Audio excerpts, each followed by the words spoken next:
Hello everyone and welcome to the fourth round of the 2010 LFSCART Light Summer Series season.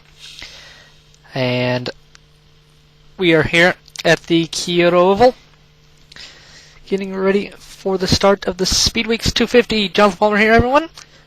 And we are a few minutes away from the start.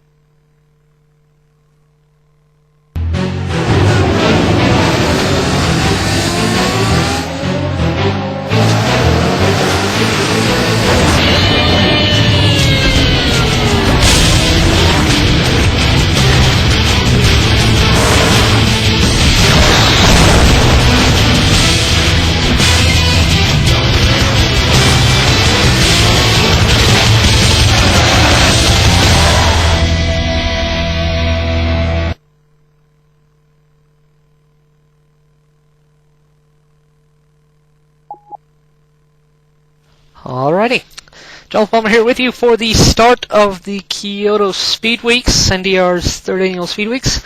This is the inaugural SpeedWeeks 250 for the inaugural LFSCART Light Summer Series season. We have 27 cars here on hand for today's race.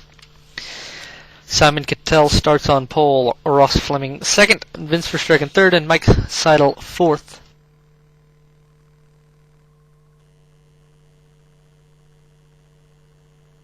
As we see, everyone's setting onto the grid here now.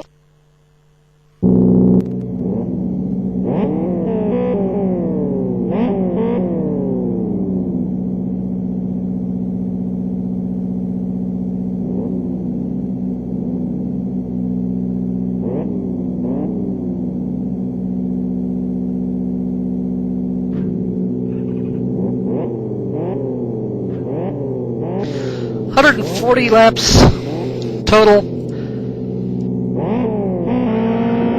138 racing laps. Formula XR is the car. R1 tires only, so it'll be a little challenging on tires, and also you can only go about 70 to 74 laps on a full tank of fuel if it's all green and you don't have a draft. Drafting can stretch out your fuel mileage quite considerably. Starting lineup for today's race: Simon Cattell on pole, Ross Fleming starting in the second position. Third, we'll have inside of row 2. We'll have Vince Verstrecken and Mike Seidel.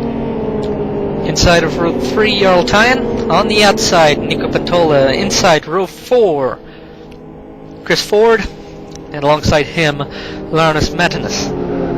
Row 5 inside, Chris Wilkinson, and on the outside, Sasha Rigler.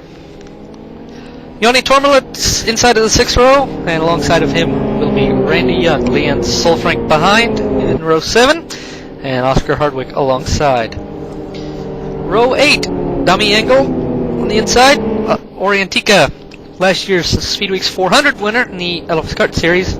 We start on the outside. Row 9, Elliot Silverton on the inside alongside Gavin Mason of Sonic Realms Racing. Michael Booth inside of row 10. Outside of row 10, 20th position is Nathan Lamont. 21st, Spencer Rose. 22nd, we'll have Lepanen. Jan Laprote inside of row 12. On the outside, Simon Sheesby. Mike Berry will be on the outside of the 13th row. Tekala inside of row 13. And starting in the 27th last position is car number 92, Seb Hutch.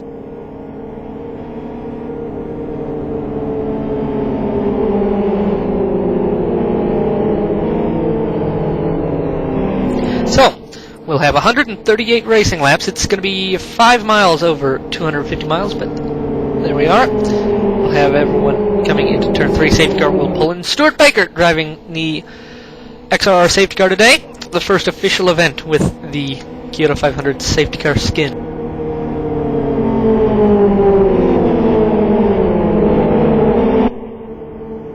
Simon Cattell will lead them down.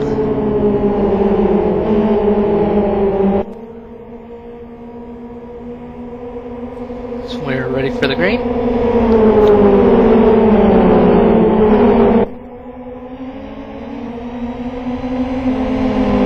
race is underway! Cattell gets a good jump on the start. Everyone seems to be clear so far. Who is that? I saw someone getting nearly on the apron. I think that may have been Chris Ford. Looks like we're clean through turn 1 so far. Fanning out 3, 4, 5 wide even at some places. It's a nice jumble here with 27 cars. Everyone needs to take these first few laps to get calm. Ooh, bit of contact in the back, nearly a crash, but so far, lap 1 has been clean for the first half of it.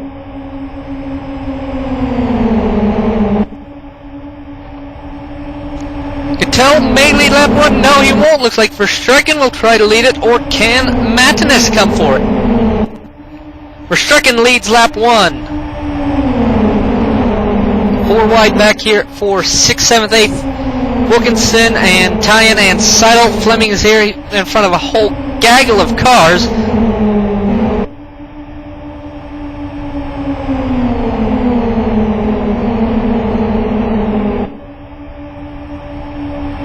So far Wilkinson is ahead. Solfrank outside, Tyan in the middle, Fleming on the inside. Solfrank nearly makes contact with Tyan. We stay green so far. No incidents yet. We've had a few moments.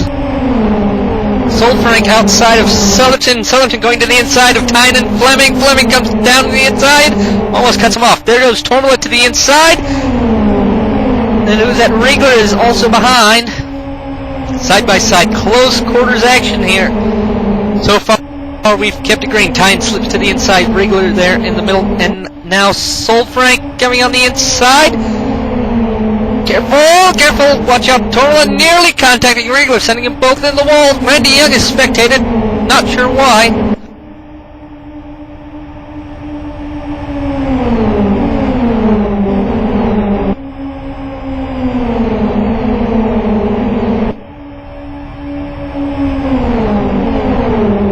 Getting a big slipstream, but he's not got enough. He gets hit by that wall of air. Here, still watching, this is the battle for the bottom part of the top 10. Bit of a squeeze. Everyone needs to leave more room. Tyan very, very tight. He's boxed in right now. He needs to sort his way out. Riegler has to wait. He gives a nerf to the back of Tyan just to reset. Fleming is also behind this. Solfrank squeezes down the middle on the inside of Tormela. There's a bit of contact there between Tormela and Sullerton. Tormela is trying to go for the hole. He makes a hole there.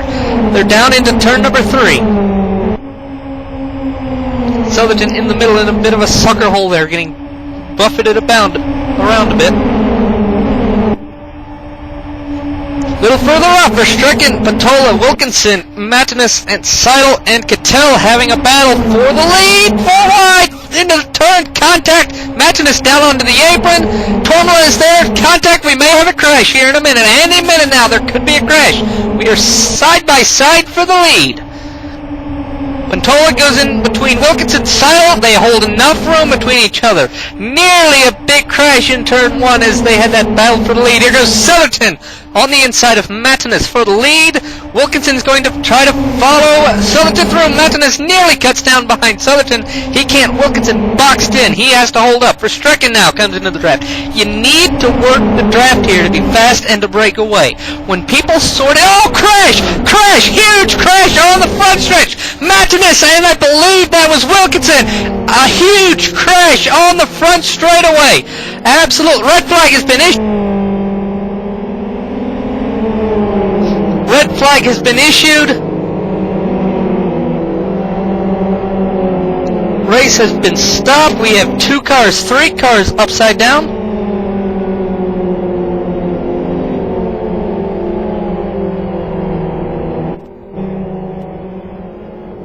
Three cars are upside down. Spencer Rose, Tormela, and Leppinen.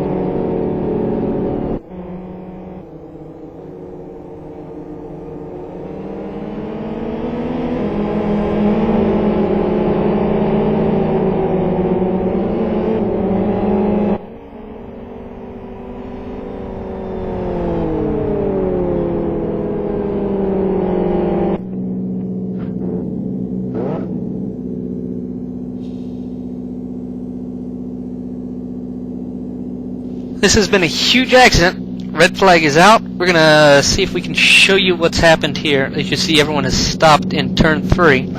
See if we can show you what's happened here on the stream. We have 3 cars upside down that will be out of the race.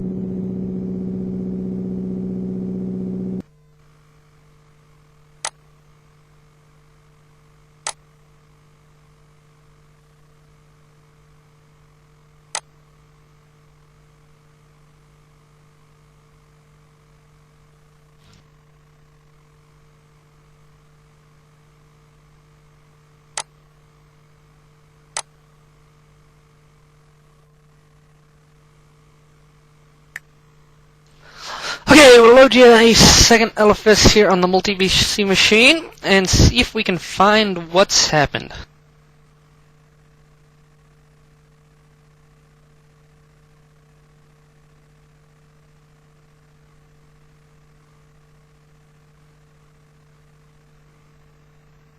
So we'll take a look here and try to find what's happened. Be near the end of the run here. Well, we know it started with Matinus, so we can go here. Slow it down to half speed. I don't think it's going to be here. Well, here we can look at what's happened in turn 1, lap 4. Put names on. Matinus there gets tipped by whoever this car is. Was that Verstrecken? I want to say... Oh no, it's Pantola. Pantola there. So, we've got Matinus there. We'll get double speed here down turn 1. Well, actually no, we'll watch this at real speed. From the blimp, or from the helicam, we have Matinus inside there, Seidel, Verstrecken, Southerton. Pantola is in here. There's Wilkinson there. Turn 3, everything's fine. Matinus tries to go inside. No room. Things are backing up just because there's so many cars. We'll slow it down here as we watch. Oh, Matinus makes a turn across Wilkinson there.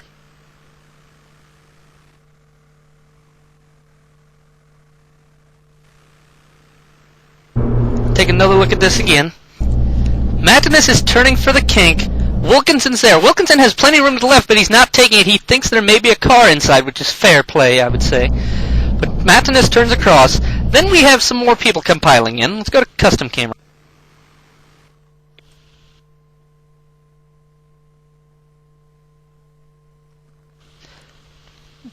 So custom camera, good.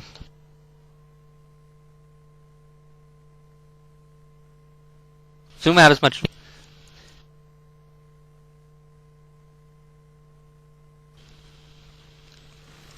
It's just going to be on from when this starts. Well, let's watch from a car here at the back. See if we can get a throttle trace up also.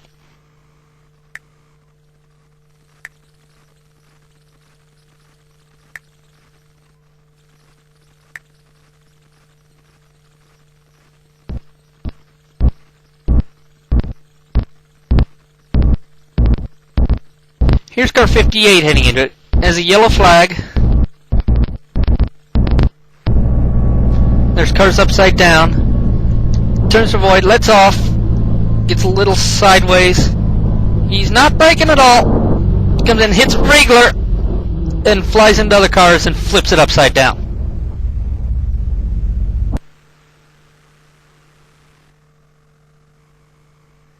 Let's go back another bit.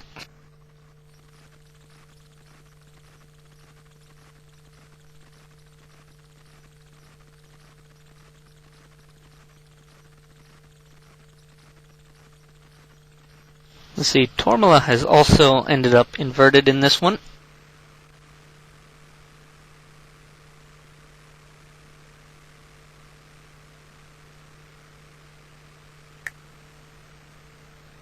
And he was right behind the start. Half speed. He just gets hit. He has nowhere to go, and there's a little bit of the dodgy LFS collision physics right in there.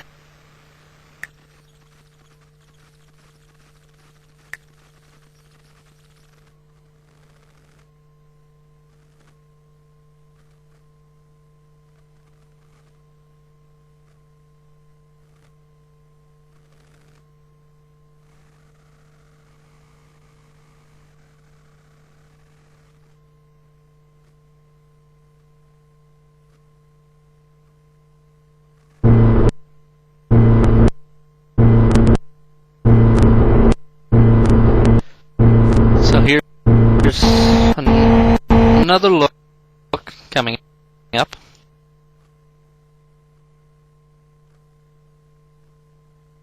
At least we're going to try to have another look here.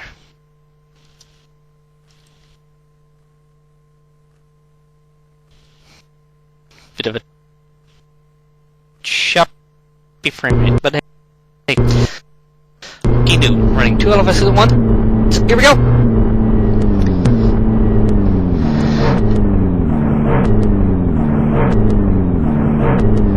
Should be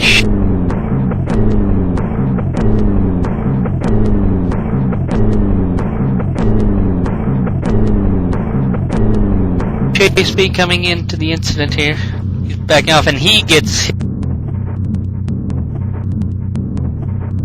hit by what I would expect is a little bit of lag. All in all, a total mess. Let's see what Ori saw up here.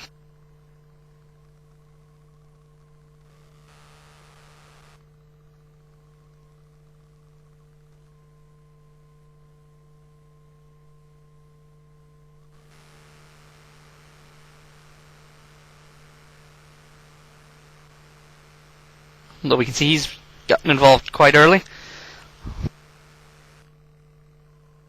So let's go back a little earlier. This will be probably from turn 3 for him. Here we are, into turn 3 for Ori.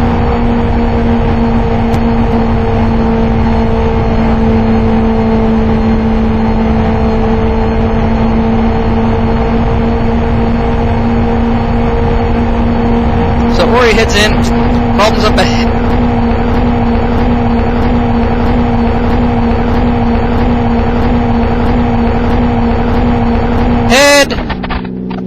He spins.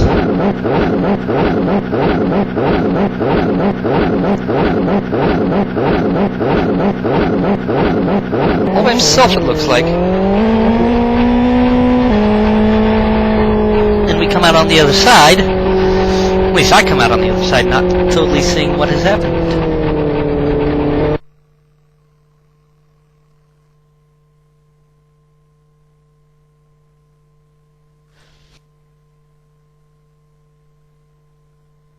Find back a little bit if I can. Try to see if I can see this again.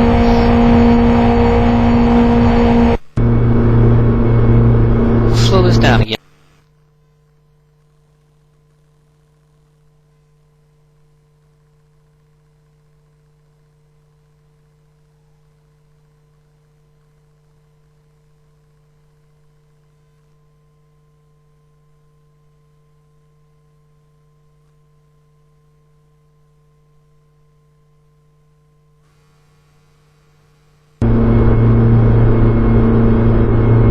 See if this can give us a better look through here. We're at full speed. You're incredibly fast on this track.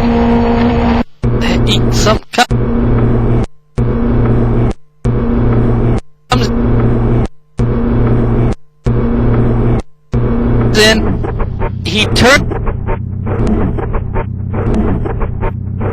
to avoid.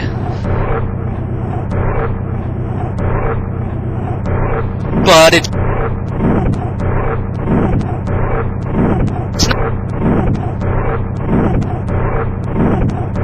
not going to look to me like he really tries to lift here. But we'll have to... this will have to be investigated after the race, surely.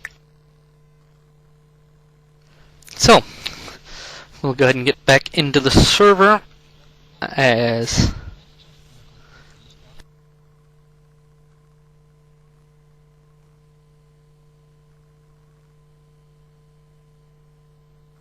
So we're getting the grid sorted out.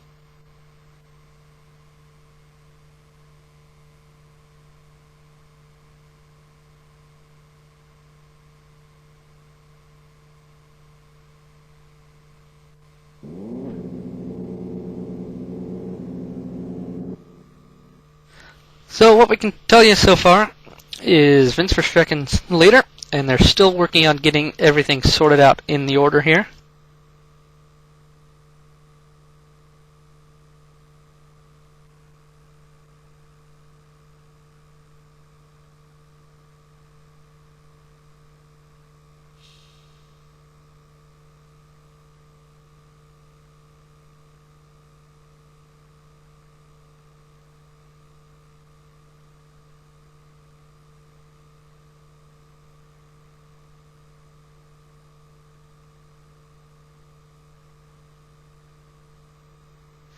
So this is, of course, still counting against the 3-hour time limit.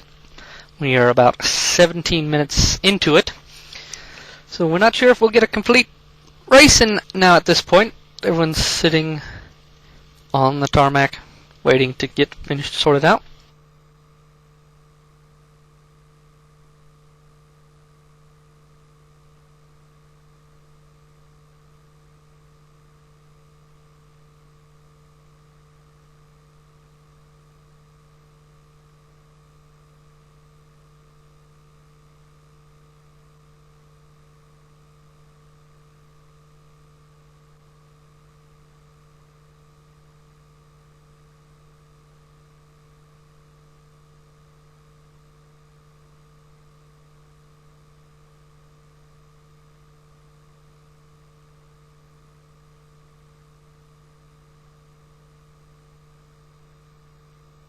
So we are sitting in the lane. This is, of course, again, counting against there. It's a shame we've had this incident in this red flag, as Jack Atkinson said in the chat. It has been some splendid racing for these first 6.5 laps.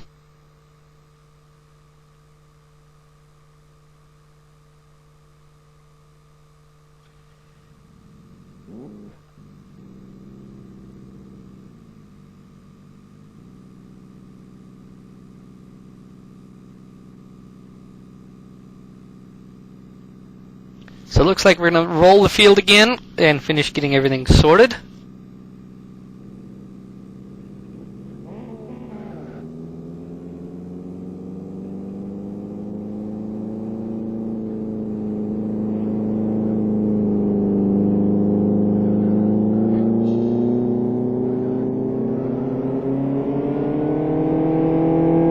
So we're going to get the order sorted out. This will have a few more laps under safety car.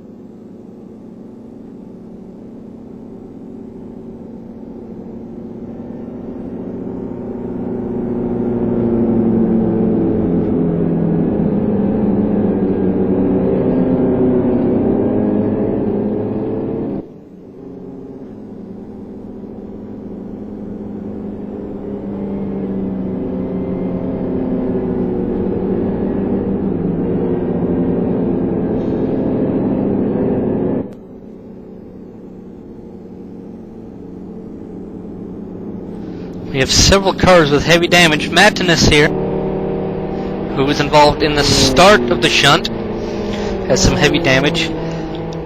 Right rear damper totally gone. Front nose is scraping along. Chris Ford up with even worse damage. Left front damper hosed, and his front wing is scraping on the ground also.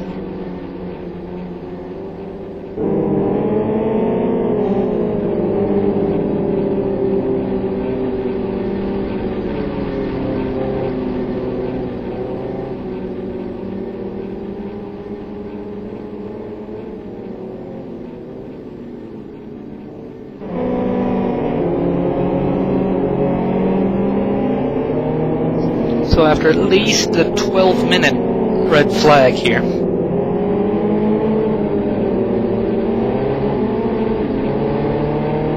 Field rolling again.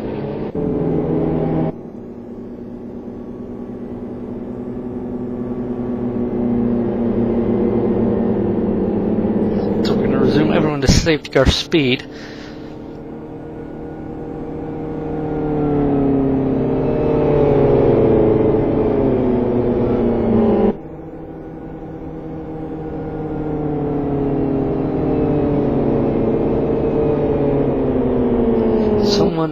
lagging out from the front.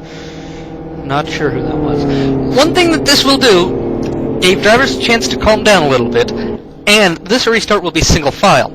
That will get everyone a little spread out. Everyone was still really packed together, but on this restart, the way it works, the leader can go from any time entering turn 3.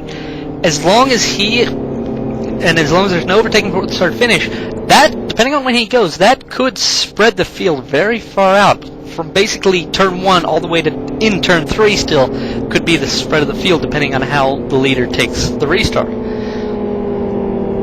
So we're still a few laps away from that.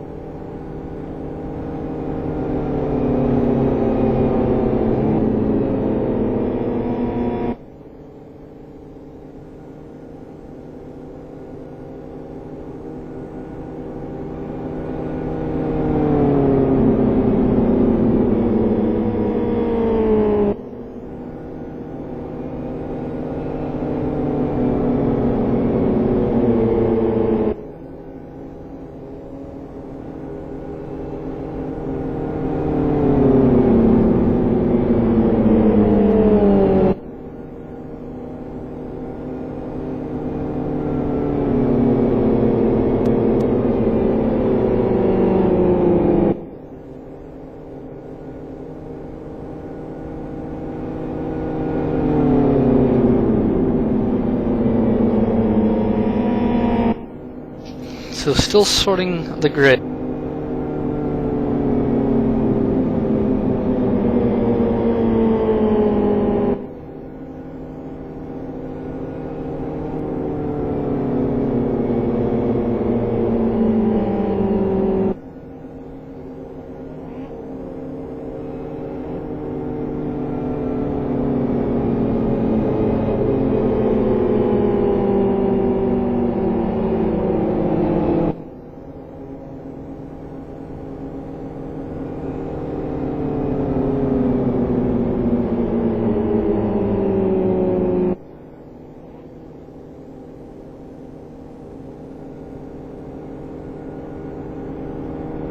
Only a few more cars left to order here.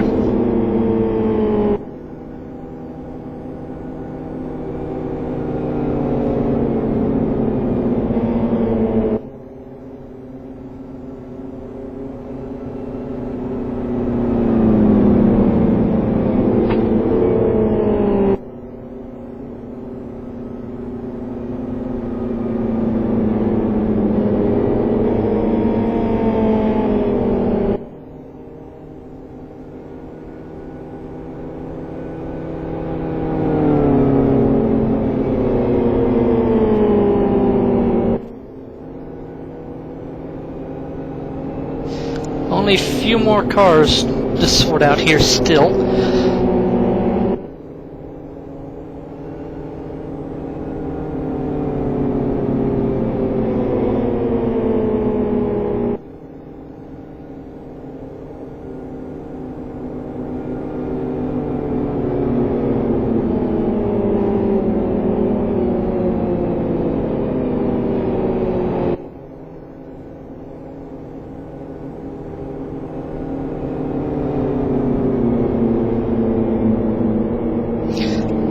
It should be a few laps before we pit. Have a look at Chris. Yeah, his left front wheel is not on the deck at all. It's way up off the deck.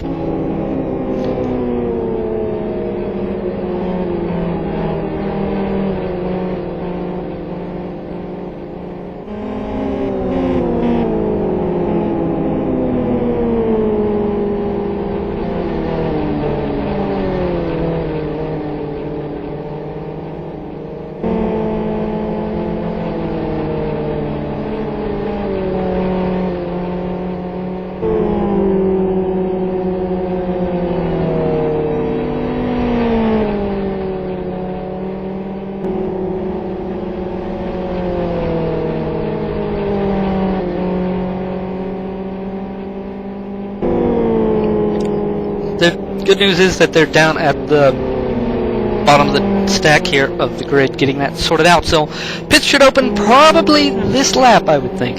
and we should be having a restart shortly thereafter. Like to take this opportunity to plug a few more things.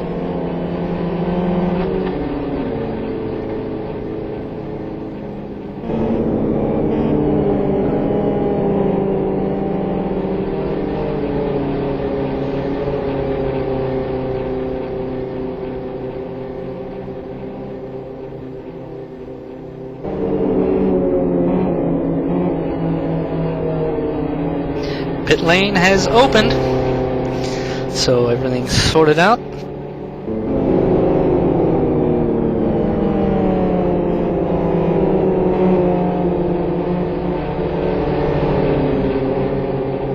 I would not be surprised to see a whole host of cars pitting, and we do. Solfrank in the pits, Wilkinson will be in the pits, his car is knackered. Many cars in the pits. This is going to make pit lane quite busy, but a lot of these drivers will not be.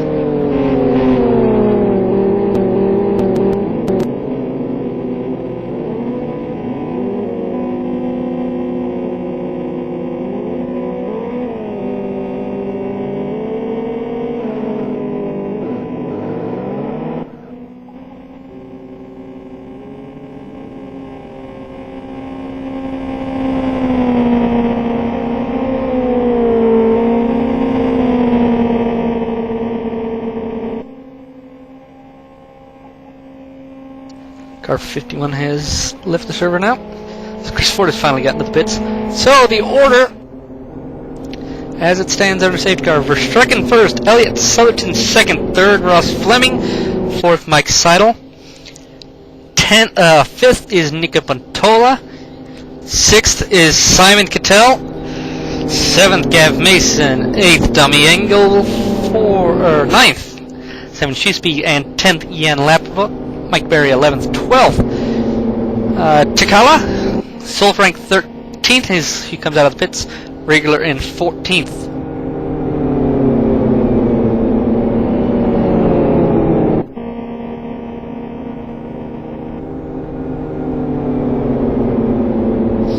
I wouldn't be surprised to see a lot of drivers saving fuel in this caution to try and stretch fuel as much as they can.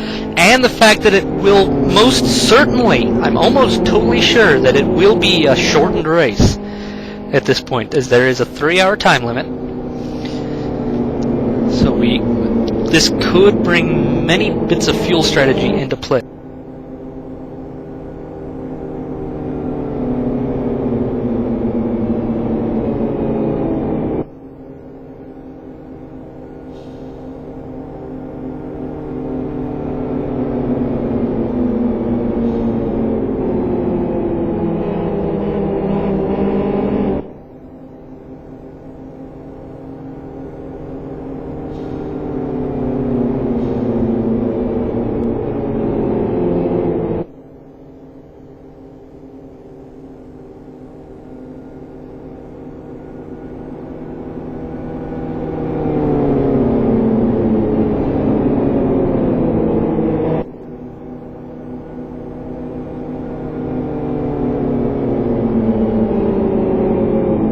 So, safety car will be coming in this lap.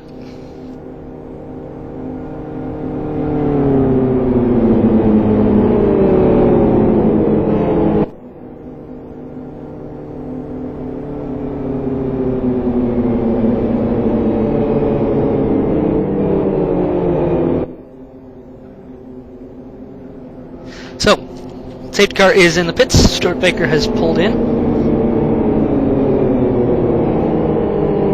Vince Verstrecken will hold pace for the next lap and a quarter or so. Behind Riegler, Chris Wilkinson in 15th, 16th Orientica, 17th Oscar Hardwick, 18th Jarl Tyan Matinas, 19th. 20th is Seb Hutchinson, who has actually shut off his engine. He's trying to conserve as much fuel as he can this early in the race. Michael Booth in 21st and 22nd. Chris Ford. Multiple cars have retired since that red flag. So, watching Vince Verstrecken. Green cones are coming up right about now. You've seen them. He is going to hold pace. He looks like he's going to wait a little longer.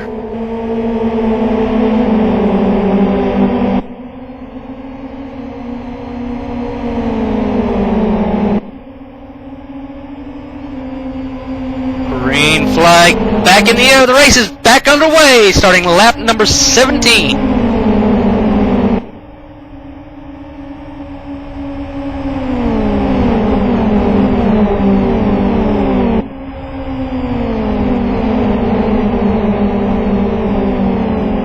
Riegler and Wilkinson trying to work their way back up through. Let's see if Riegler and Wilkinson can work together. Solfrank is going to try to stay with this. Ori is going to hang out in the back just to try and assess the situation. Things spread out as I predicted on this restart, not as much as they could have been, and luckily staying pretty close together. These cars still get... Oh! Careful!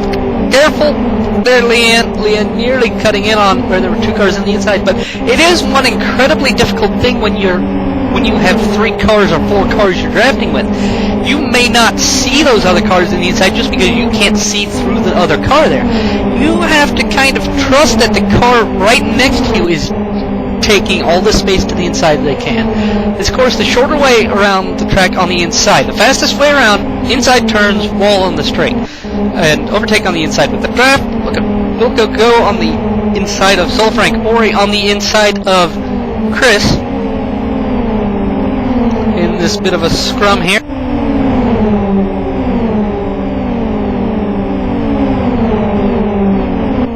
Some of the closest act. There's going to be a lot of this all day. We have Ross Fleming coming into the pit lane. Battle for the lead coming up soon. These 4 cars are drafting near... Oh, Seidel has to back out. Southerton squeezes down onto Nico, and he almost squeezes down onto Nico again, nearly batting them both off. But these 4 are going to be drafting. They're going to catch Verstrekken, and this is going to have 5 cars drafting. Patola and Southerton very close together. Seidel almost has to go to the grass. Cattell goes around Verstrekken to the outside, but he can't hold it. Verstrekken comes back on the inside. Pantola is going to get around Cattell. Cattell is going to drop back to 5th. Everyone going on the inside. That's part of taking the long way around. Southerton goes to in between Seidel and Verstrekken. Ooh, Seidel nearly comes off. I think he may have thought he was clear of Southerton there. This is at the top of the list for the top position. Car 47 is sped in pit lane.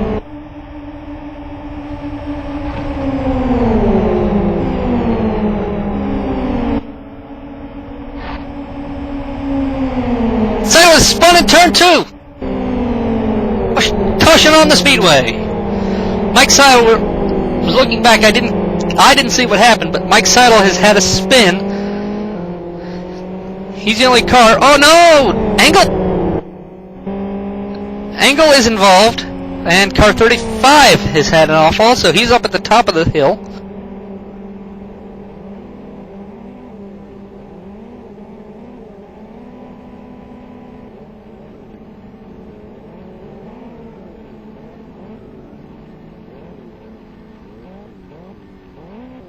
So Dummy Angle is kind of stuck with some damage.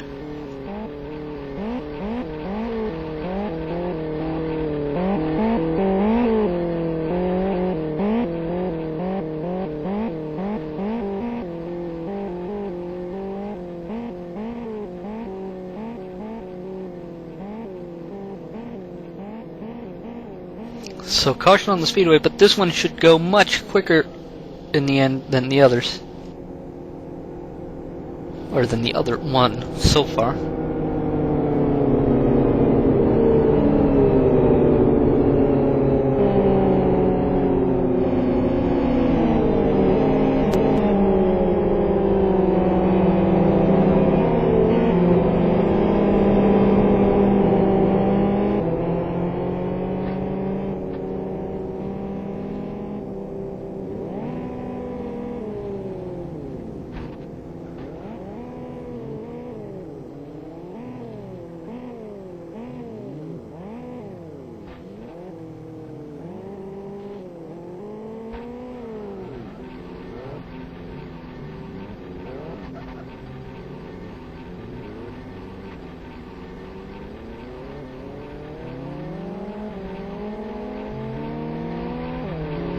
dummy with some heavy damage.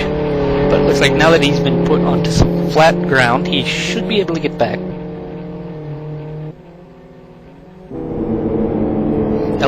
Elliot Southerton at the top of the list here.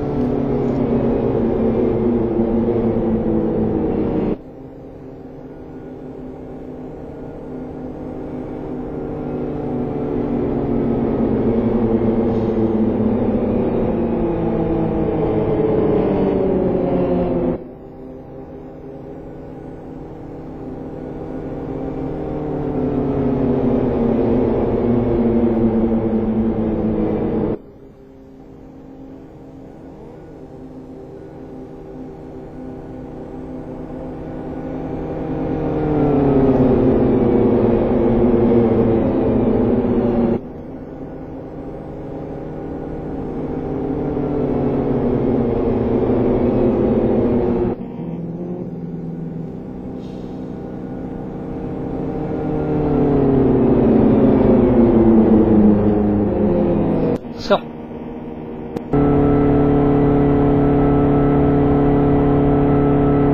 there is Stuart Baker running the safety car. Figured you may want to have a look at his helmet skin.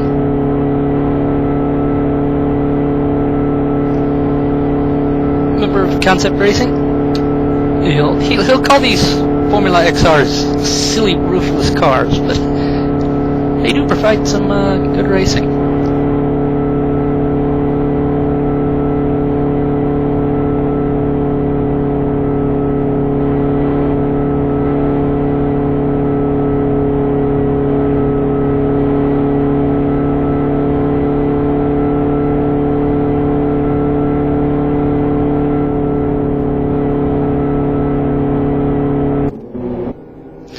Gav Mason here in 5th. So we'll see what can happen. Not sure what happened to her. Hearing that car 35 had some lag, which may have contributed to incident with Engel. He is jittering a little bit, otherwise his connection looks fairly alright to me.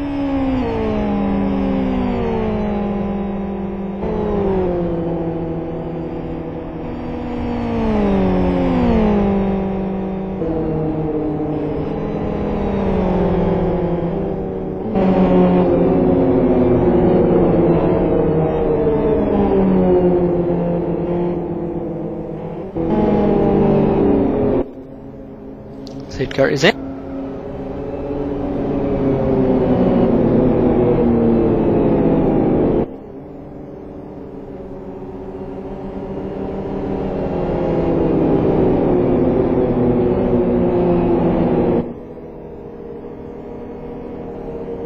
So Elliot Southerton will lead them on the restart. A lot of these first laps have been under caution, but not as much as we've seen before.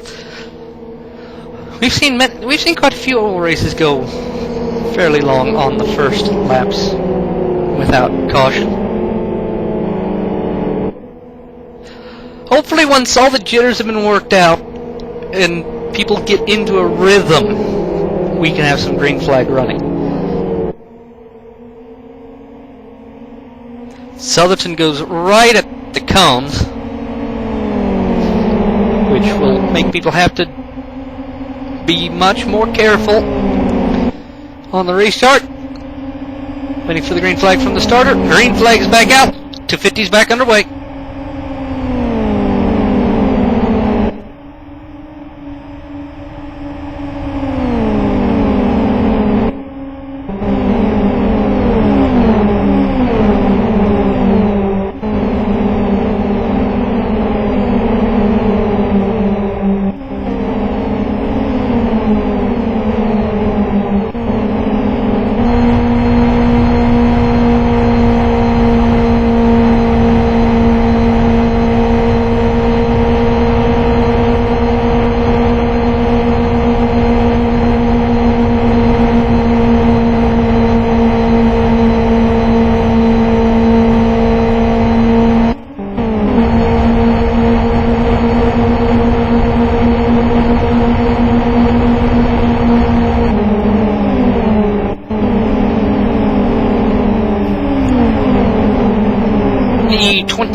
22nd racing lap has been complete, or 23rd racing lap, excuse me, has been completed on the green flag.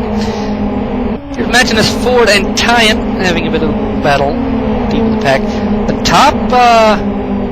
top 8 or 9, top 10, well, top 8 or 9 or so have been spread out by the restart. But we'll have these cars drafting. They'll start to catch up and kind of close things back up as the run goes on.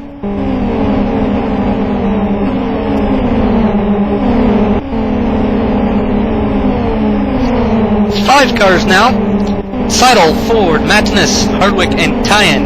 Tyan's got the Norwegian flag themed car. Chris Ford has the blue and white Mad Racing car.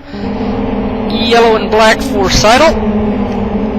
Red and white and blue for Hardwick. And gray and black for Magnus.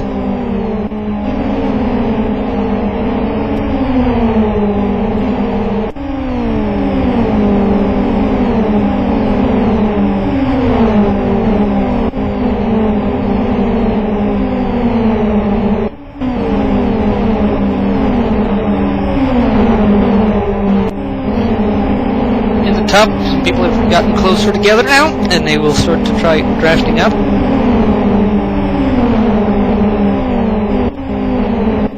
Simon Cattell, Vince Verstrecken here. Cattell in the light blue and white Mac car, and the gray and black White Tiger Express car for Verstrecken there on the inside in turn 2. They have now pretty much caught Southerton's draft. Southerton will be a sitting duck here, as Verstrecken gets a nice long draft into turn 3. Cattell goes on the inside. As long as Verstrecken leaves room, they'll be ahead. Southerton has to try to get back behind quickly. I don't think he can. I think he's lost the draft. I think we've now gotten the top 2 to break away a bit.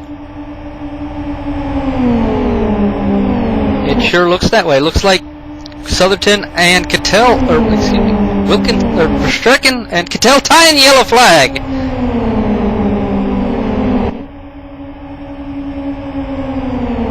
We have 2 cars off, Tyan.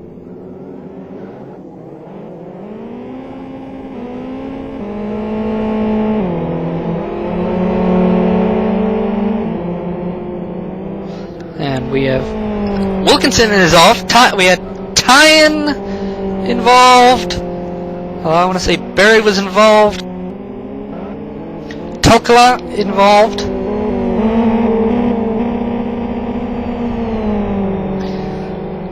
So, caution on the speedway another time.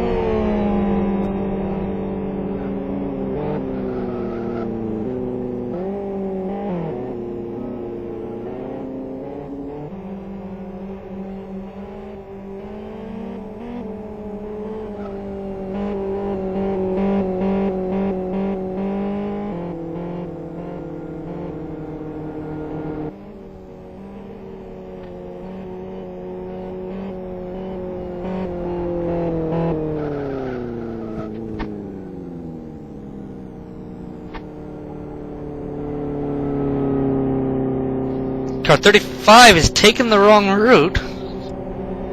I wasn't watching. I didn't see what he's gone off. You can see where he went off there at the buggy barrier. You all saw it. I was not looking at him at the time. But there you have it. Looking up the back of the official pace car. Back towards the field. Pit lane has opened. I expected maybe a car or 2 pitting. Indeed, so we'll have at least another lap on the pace car.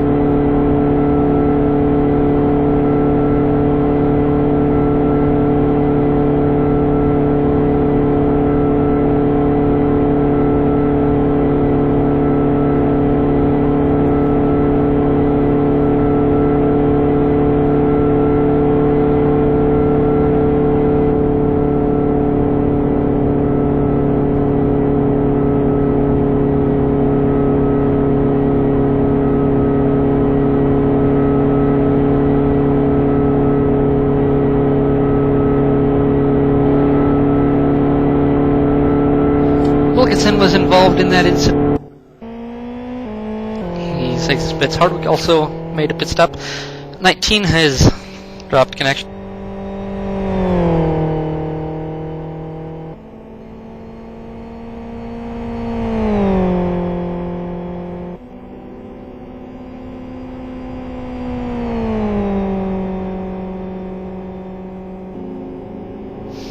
Mary is pitted, Tyne's pitted. So we'll have a few cars left on the track, or left catching, but they should catch up in plenty of time. Vince Verstrecken back up at the point.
About 2 hours and 10 minutes left in the time limit.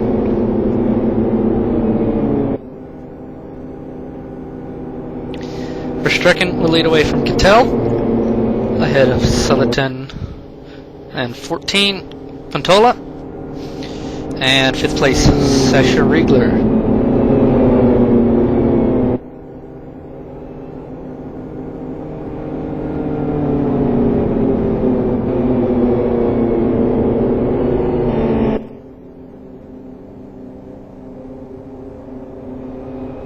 Safety cars.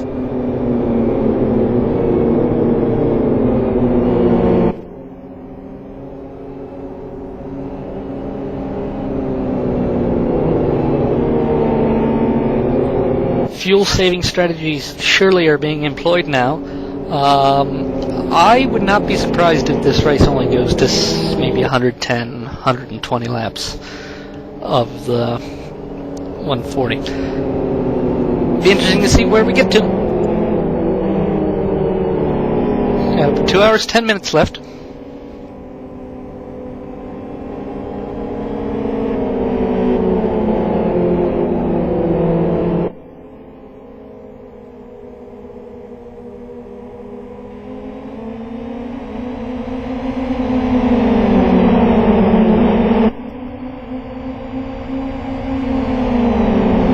Verstrecken is back on it, and green flag is in the air again.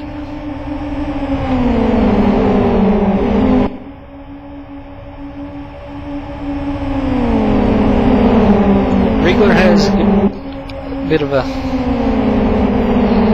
good bit of a run on Pantola, but he couldn't make anything of it because he would have overtaken before the start finish. But now he can make something of it, and he and Pantola will both go on the inside of Southerton. No, Sasha doesn't.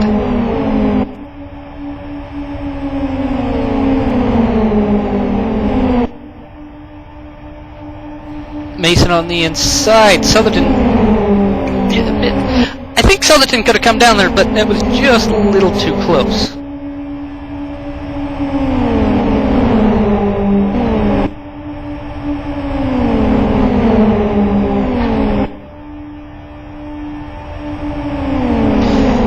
At pretty much the top group here.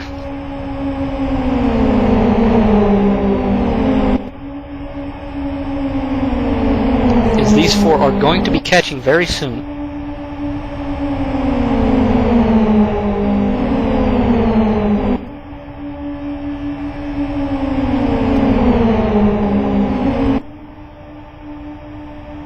Pantola nearly coming down on Southerton.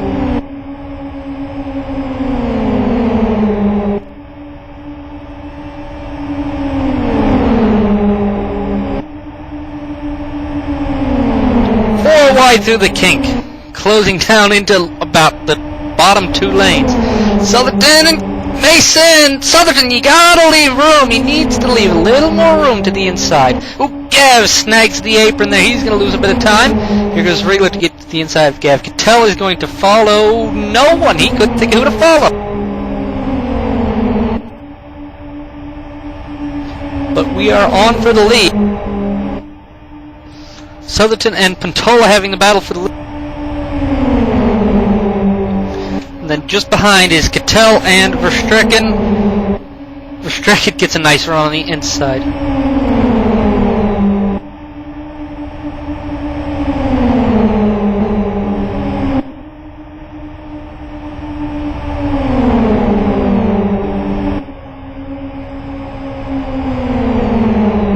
Southerton breaks out to a little bit of an independent lead. As Pantola, Verstrecken, and Wriggler start to establish a pattern. Cattell and Mason have dropped out of it. Well, Mason's still sticking in the draft a little bit. Looks like he's just going to kind of hang in the back.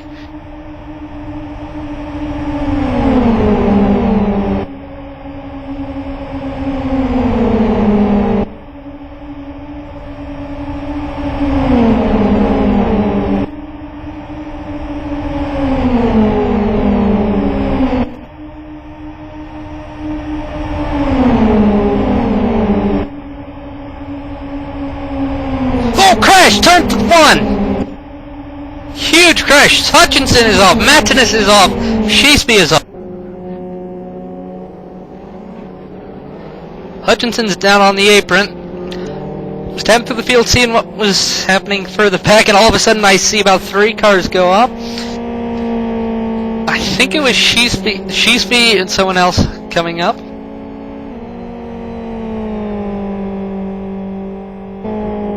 And look at Seb's car.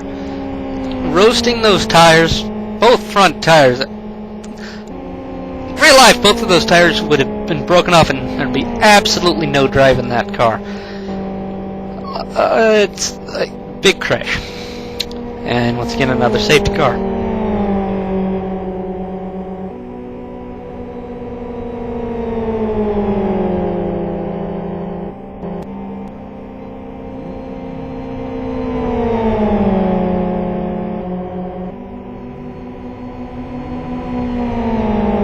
Martinez also with problems. And actually, if they go around too many times like that, that will cause their... It's their left front tires that you see smoke coming off of. Those tires are going to overheat and pop here any minute now. Pit lane's open.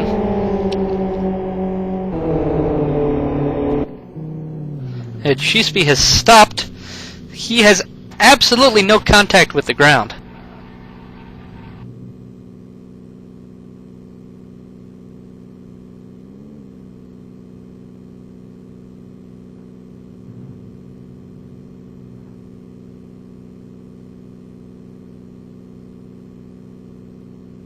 So it looks like they were going to try to recover him, but I don't think they will.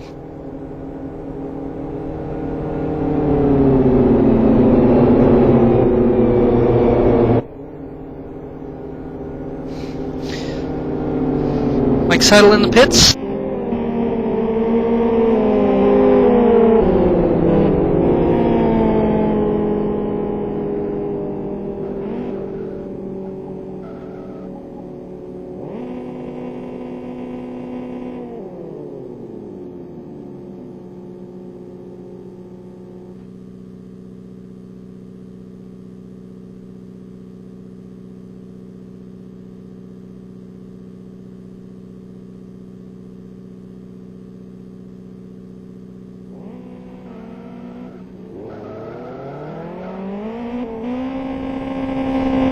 Martinez pits, he fixes damage. So does Seidel. And Hutchinson is also, I'm sure, still fixing his damage.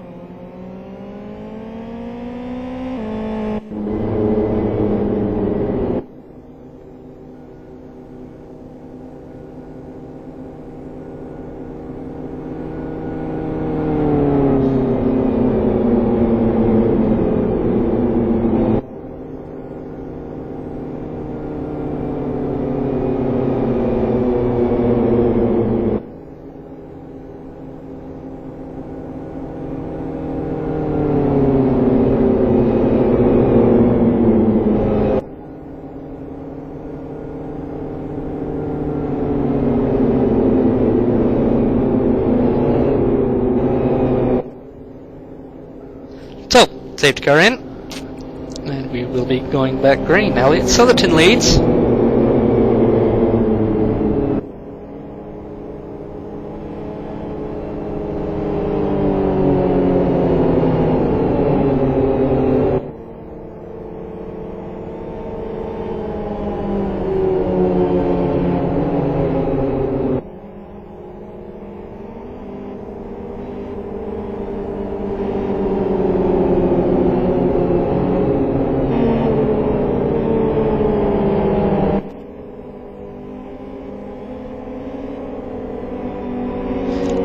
So, we'll be taking the restart on lap 42 here in Live for Speed. 99 laps to go when they come across the line. Southerton's on it.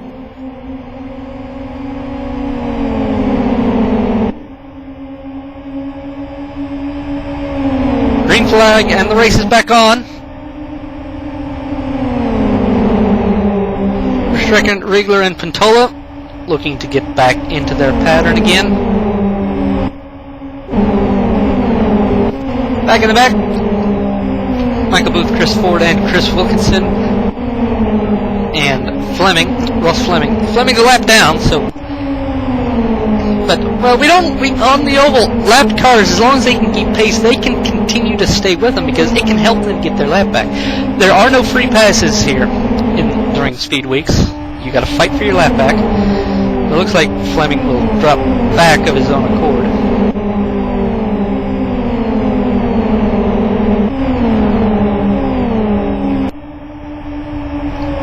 Still battling up front.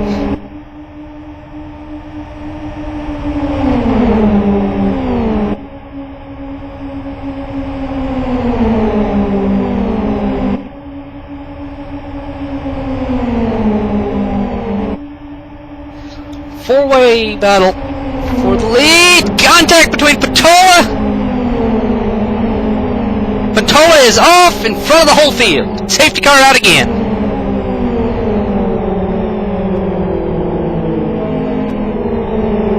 Saw that one right there.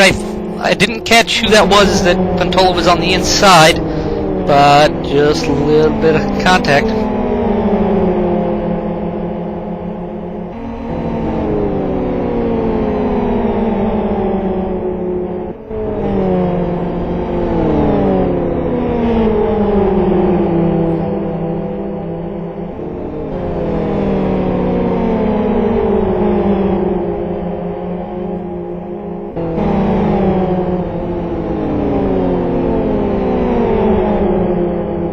Hearing from the team radio that Nico Pantola not entirely happy with the situation. As can be.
Leon Solfrank making a pit stop.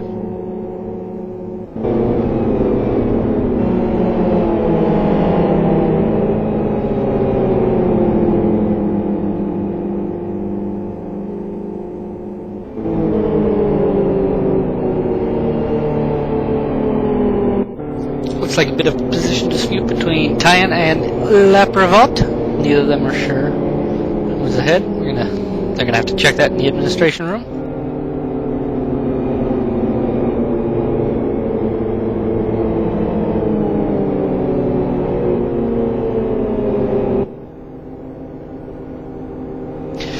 race reset so far. When we've had some green flag racing, we've had some decent action, but we've had major incidents so far.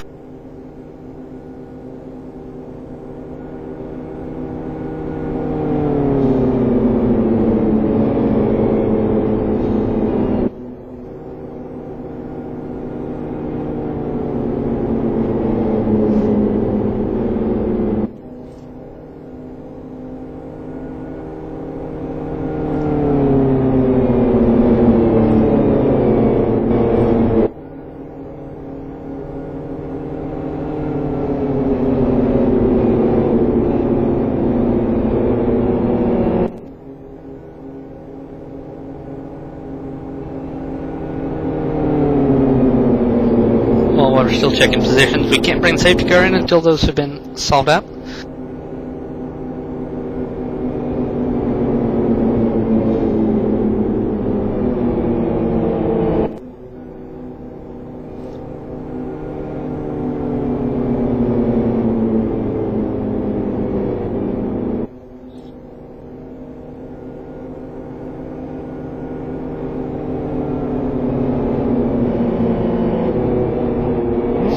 So we should have one to go at the line this time, I believe.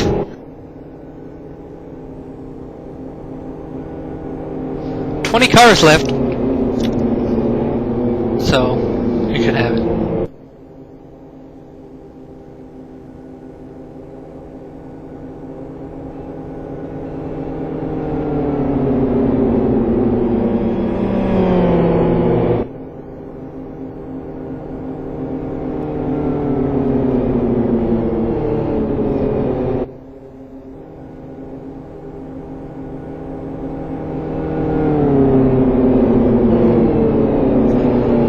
Safety car will be in, I do believe.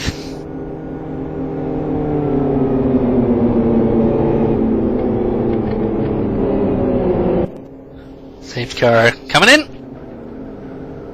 It's two coming.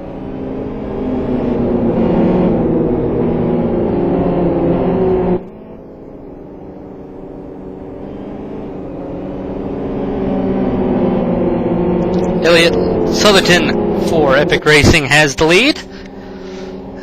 Restart coming.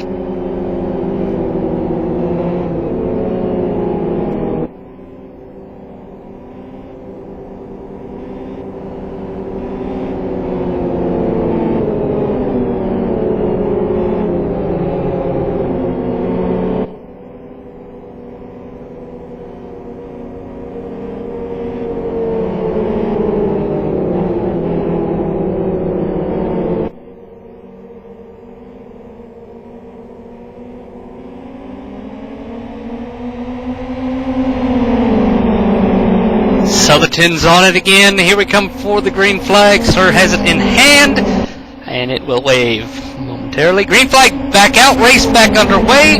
Coming to start the 48th lap of 140.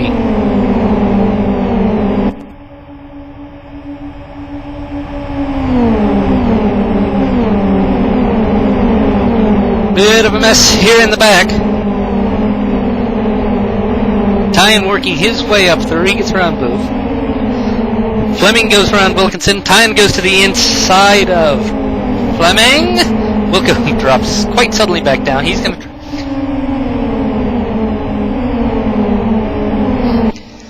Chris Ford, Orientica, and Simon Cattell.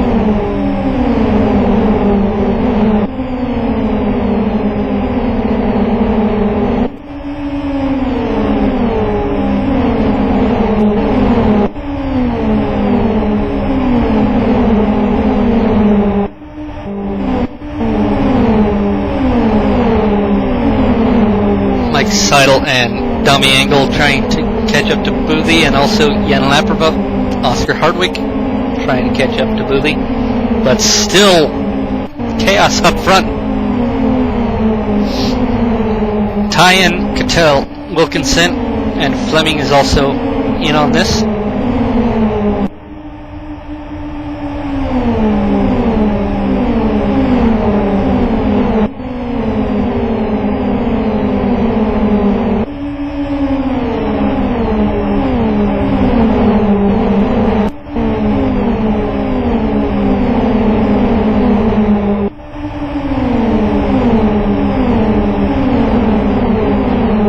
Southerton and Verstrecken swapping the lead.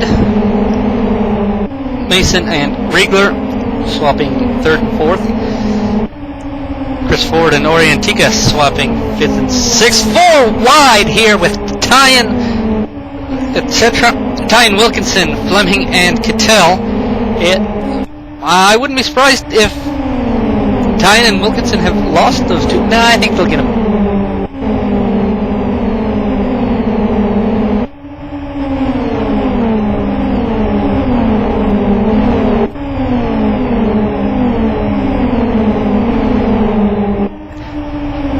On this track is one of the most difficult parts on this track. It's somewhat deceiving. It looks like it's a really tight turn, and there's really only one really efficient way through it. If you're on the outside, it seems even tighter than it really is. It's just a tricky turn. That's why you will see a lot of problems there throughout the entire month of June here.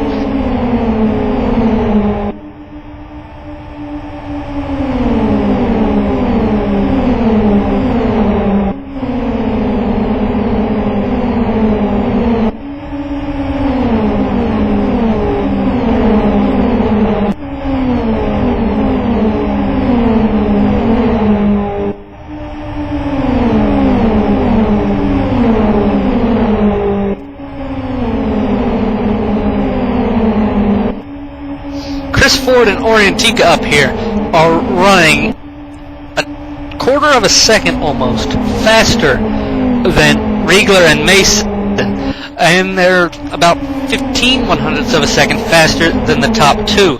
If they keep going smoothly and they don't get held up too much by Gav and Sasha, this could help them get through the lead. And listening to team radio, Chris Ford is extremely happy about that.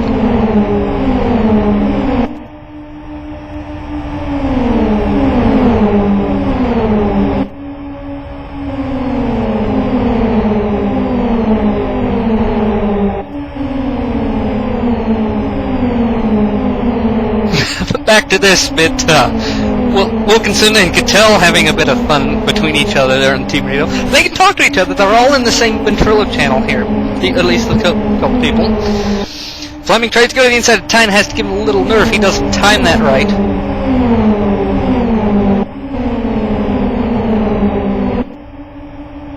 Back up to the front, Gav and Chris. Chris gonna try to stick with Gav and Ori. Looks like he will, but it looks like Riegler will stay with it.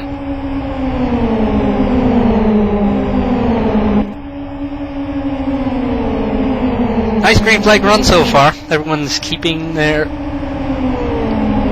wits about them so far.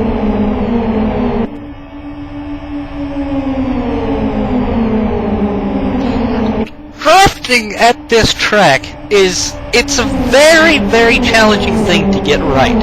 You can draft and get fast, but to use it to break away or to set consistently fast lap times, you need to time everything right.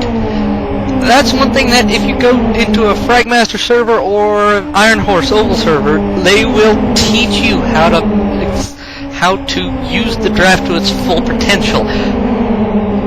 In this race, though, we don't really order you to have to draft like that the whole time. It's a race. You race. But you still use the draft to try and break up.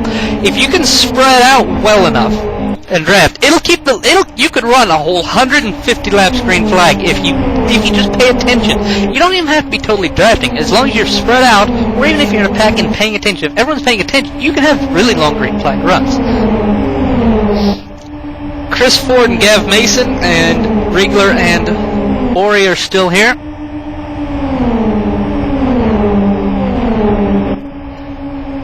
Riegler is the golden black car. Ori is the majority blue and some yellow car. Iron Horse Racing for him. Blue and white for Chris Ford and mostly red for Gav Mason.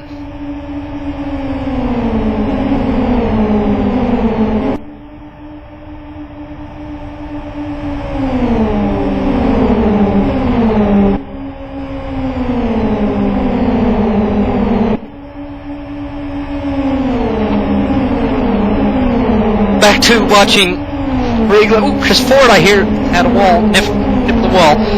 Back here, back to watching Tyan, Fleming, Cattell, and Wilkinson.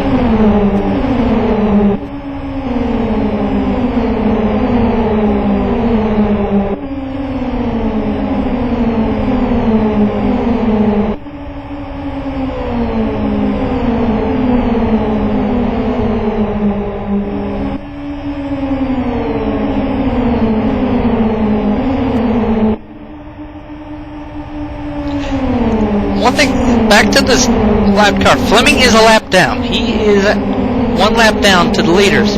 But he's not holding them up totally per se. They can try to lose him, but if he's still with them and not totally holding them up, and they don't ask for him to be moved, or we determine he's not completely holding everything up, we'll let him stay. As long as he's not holding things up, or any blue flagged car. Now, ooh, Tyan nearly having contact with Wilkinson.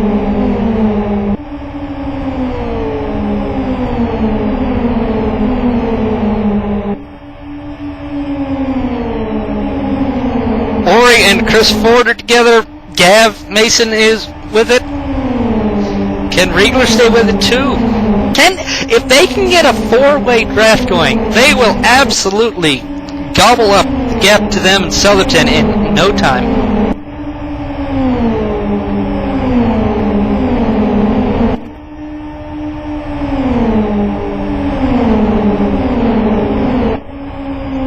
Speeds are going to be upwards of 230 to 240 kilometers an hour. In the draft, you can cap 240 almost. You can breach 240. You can go up to about 241, 242, depending on how your gearing's set up.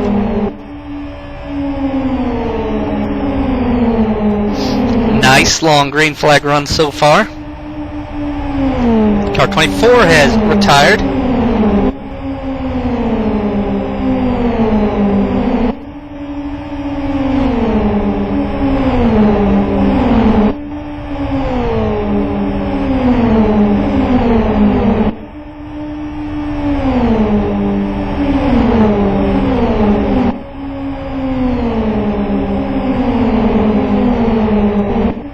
You'll find that I will not give you the play-by-play on all of this action. You can see what's going on pretty well yourself.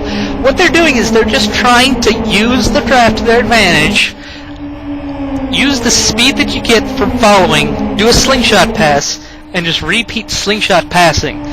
And overall, that will keep the average speed of your lap up. Even more, if you can get 3 cars going really fast, that'll gain you much more time than if you get 2 cars.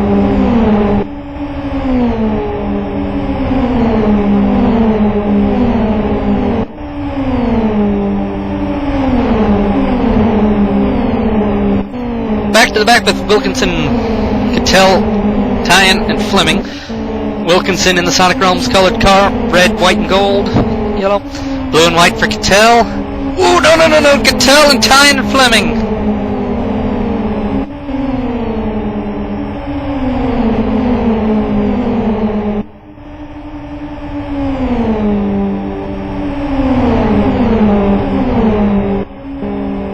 This series, you'll have so many different skill levels in knowing how to time the draft well, where you will be able to find some people like Ori and Chris Ford have been working well together.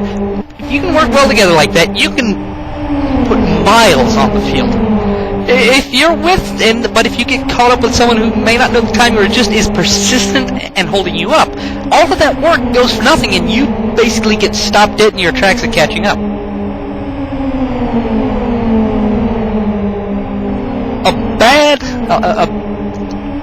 An imperfect or a bad, slow 3-car or 4-car draft can lose massive amounts of time to a perfect 2-car draft anytime. But this back 4 with Cattell and Wilkinson and Tyan are going to catch up. This is going to get very dodgy very soon now that they're in. Whoa! Nearly contact. There's a bit of lag.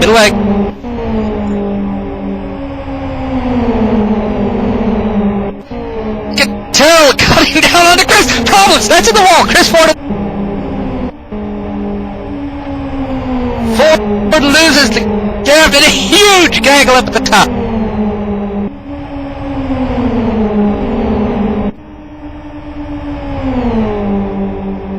4-5 wide into turn 3. Cattell and Fleming very close together now. This is where things get chaotic and troublesome. This is where someone who forgets to pay attention, makes a move without checking their mirrors, without looking left or right. This is when you can encounter problems.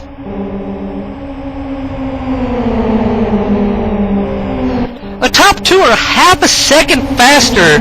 We're half a second faster on that last lap than these 6, 7, 8 cars. Ooh, Fleming gets a twitch. That's going to stack things up. Fleming got a little twitch in too. That stacked up Seidel and Booth. Everyone stays going the right way though for right now.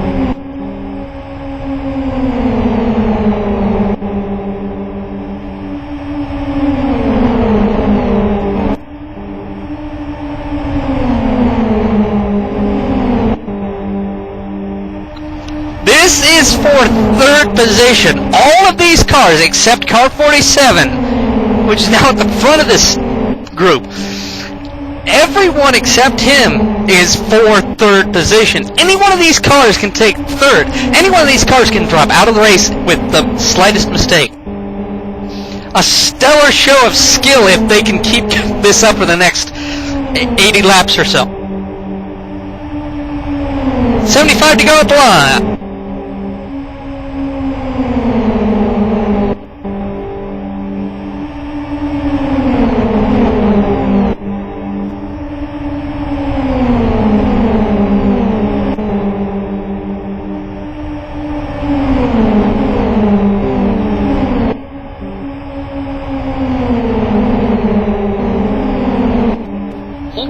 And Michael Booth and Gav Mason there. This group of 8, 9 cars have spread out a little.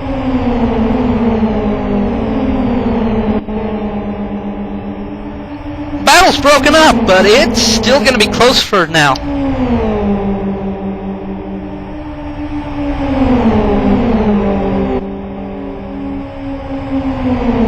Cattell, Tyan, Seidel, Fleming in this 4-way draft.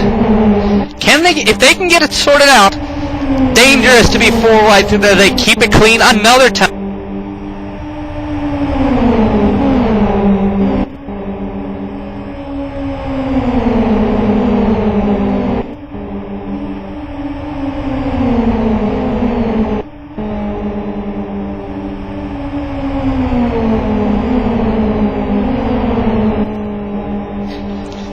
Wide. It's chaos. It is chaos on some of these team channels here.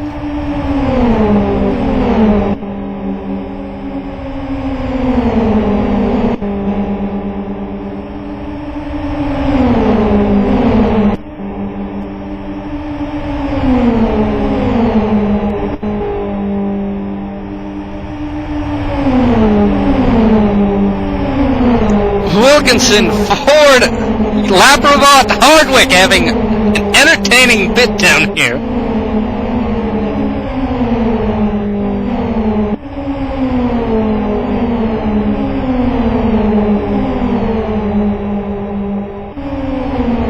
Now we've had this bit of green flag. Fuel, we have to worry about fuel.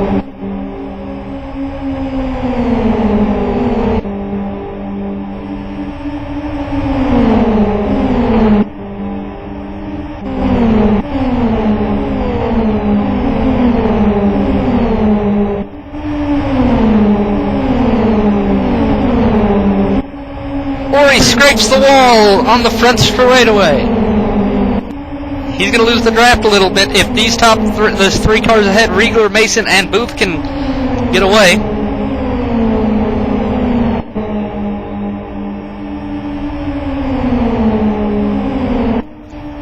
Three cars for third plus a lapped car.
have to check around for some fuel information if I can.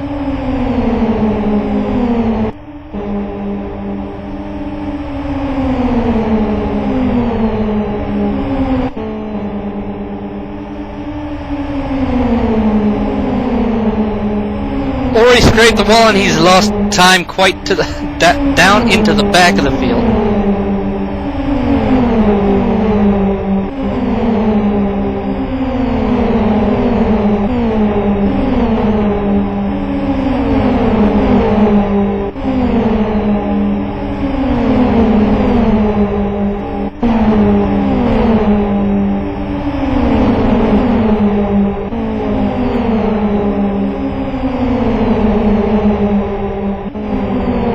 We could have a safety car. Eric, big crash, huge!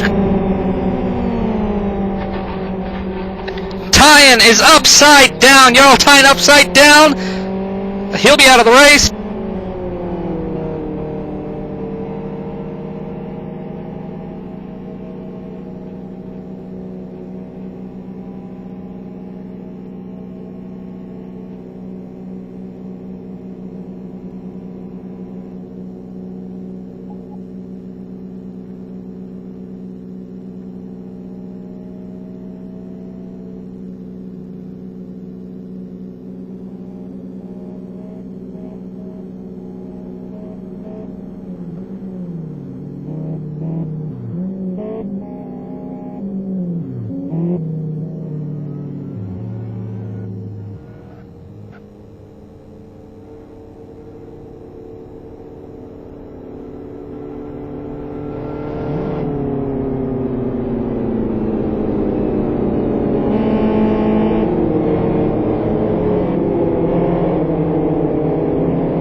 So I'm hearing some rumblings that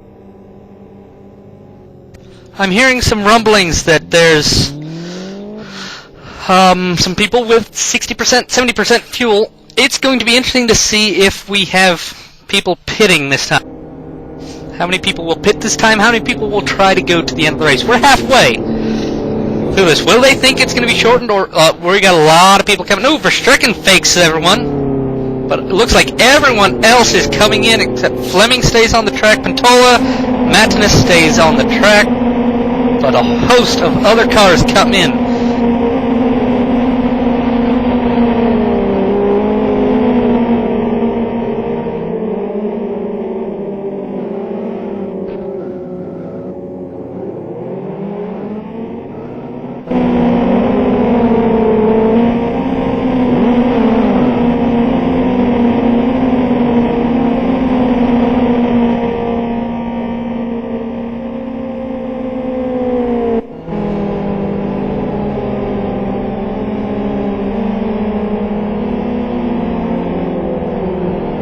Joining me now in the commentary box to help guide you through the rest of this race, Phil Diaz.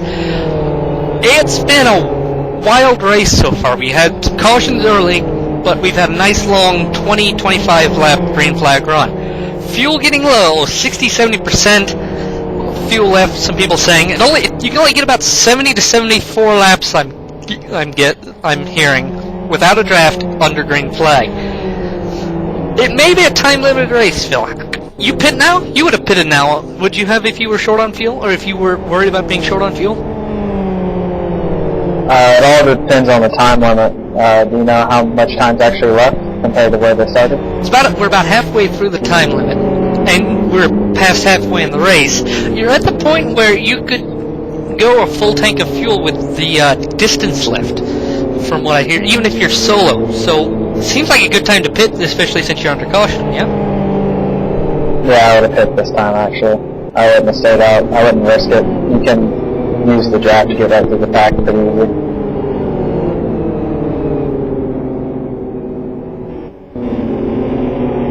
But if you look at the front of the pack, it's all teammates, so maybe they have their own strategy. Who knows?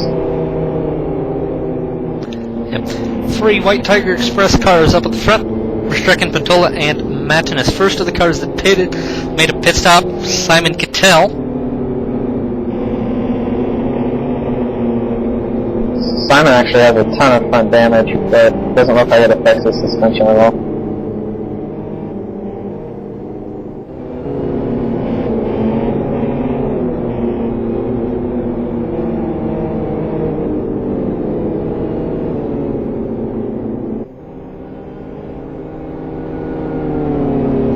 Much better than the Kia 250 so far. We've had quite more green flag laps in a row, but we did have a red flag early in this race. Past halfway though. Yeah, I saw the last 10 laps, everyone seemed to be holding their own. You know, it was like that 8 car back.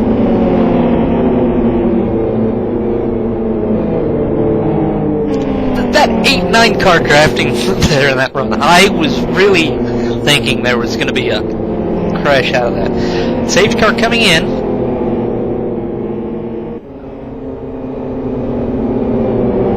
And Verstrecken will be leading from another restart.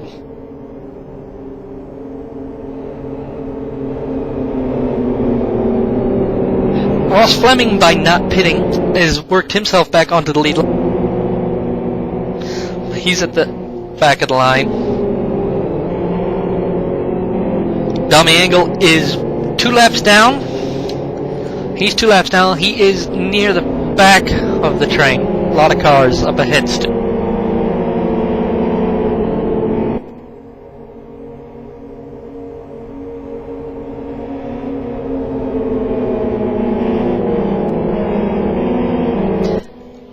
First restart in about 25 to 30 laps.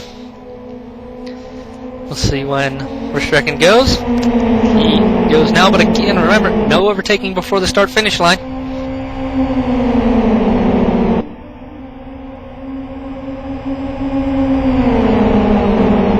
Green flag, back out. Race is back underway.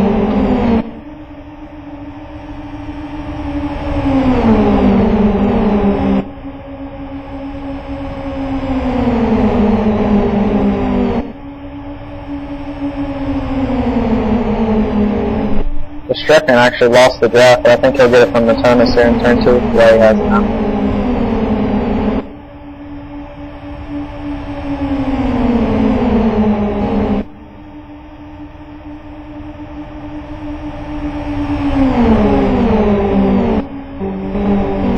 Back here in the back, we've got Wilkinson, Hardwick, Solfrank, Southerton, Engel, and Fleming here.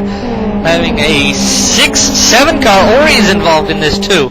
This is probably going to be where I would expect to see Elliott squeezing just a little bit. Don't crash! Angle! Angle and Solfrank. Solfrank's upside down. Southerton has been involved also. And Hardwick, Oscar Hardwick involved. Dummy Angle is taking the wrong route. Angle went for a hole that just wasn't there. Too many cars, he tried to make it 4 or 5, just got squeezed.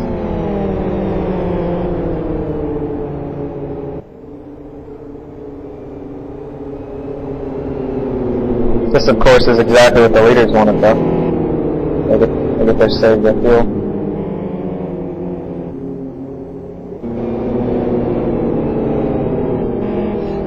Yeah, look, I don't remember immediately offhand. Saw it well enough. Should have seen it well enough on air. But it just looked like someone going down, not using their looks or not using their mirrors to see where to go. Yeah, Angle tried to go in between Solfrank and I forgot the other person involved. But when he did, they just squeezed together. He didn't know where to go. Yep. Oscar Hardwick comes into the pits.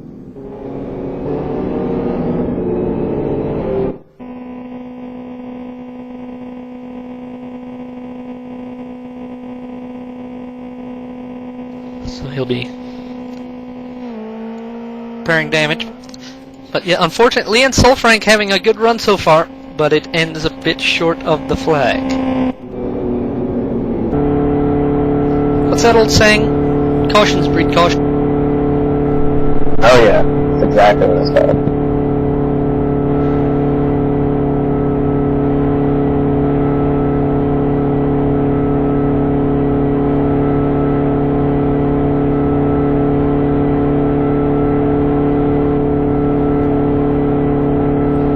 down to 16 cars left of 27 starters. We lost 3 on a lap 6 to 7 incident, which saw 3 retire from flipping. We lost a couple during the connection issue, and Verstrecken, that would be Verstrecken and Ventola pitting in. Jonas also.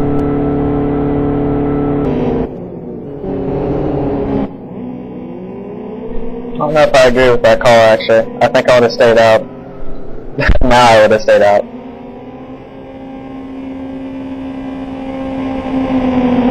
Or maybe they couldn't go. I heard one driver say they could do 72 laps. Maybe they cannot do 70 laps on one tank of fuel if they have to be solo. Or maybe they just wanted to not have as much fuel going into the end of the race. With all these cautions, though, I mean, if they still had 70% fuel left after 70 laps, I mean, like you said, cautions breed cautions, and I expect that to keep going on all the way throughout the race, right? Unless there's 10 cars left, then we might have a run.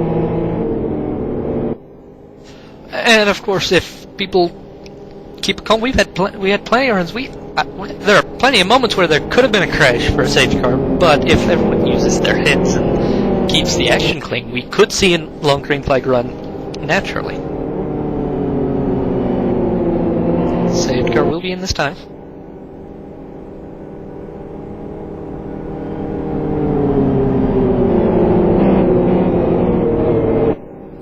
Once again, you're watching the LFSCART Light Summer Series SpeedWeeks 250, part of the Kyoto SpeedWeeks, culminating in the 3rd annual Kyoto 500.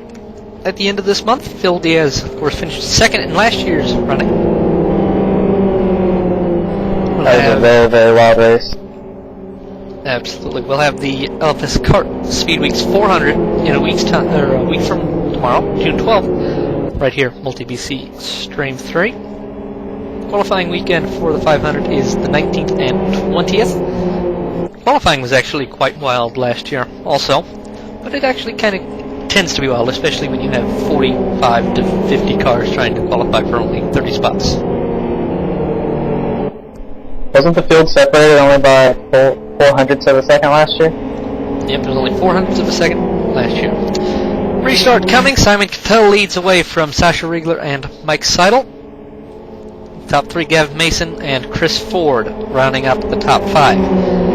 Cattell's been up front in some of the Kyoto 500 practice sessions, and he's also 2nd in the LFSCART Series Team Championship.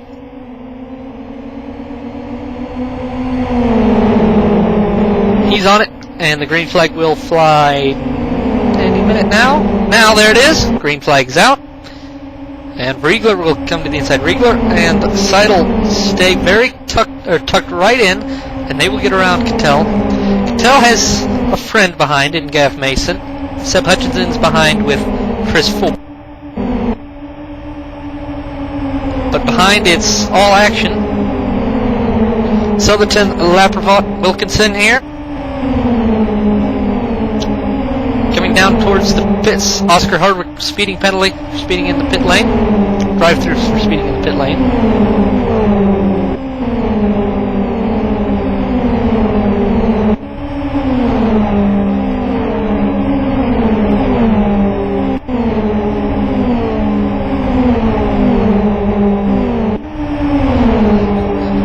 Yellow and black car to the outside is Ian Laprevot, middle, Elliott Southerton, red and white. Chris Wilkinson, white and blue car, you'll see Michael Booth. Boothie sneaks to the inside, Laprevot will stay to the inside of Boothie. Boothie has to leave a little more room. Wilkinson cuts down what might be just a little too early. Could have been a risky move with Southerton being that close. And you know from experience, Phil, when you're in a bit of traffic like this, it can get hairy just trying to stay in a place where you're not going to run into the other person. Oh yeah, the 500 last year, the cars are a lot faster, but same basic experience. The closing rate's so fast. Ooh, Chris and Elliot actually got together, but but closing rate's so fast that you gotta plan your moves almost a turn ahead.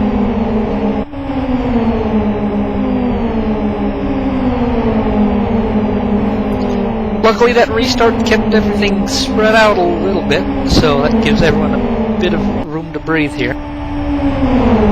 Yeah, this looks like a long run, which means pitting, I guess, was a good idea. Yep. Action for the lead here. 4 cars matching the lead. Simon Cattell, Mike Seidel, Sasha Riegler, and Gavin Mason.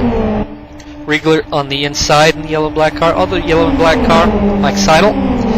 White and blue May Racing car, Simon Cattell, and red and yellow and white of Gav Mason, Sonic Realms car. Sasha's the leader in the championship coming into this race. If he can get a good finish, he can extend that lead. This is a overall double points of which you can gain total in a standard LFSCART like race. 100 points for a win here. So you can get a huge points haul if you can manage to get a nice top finish. But of course, it's the oval. Anything can happen at any time before the checkered flag.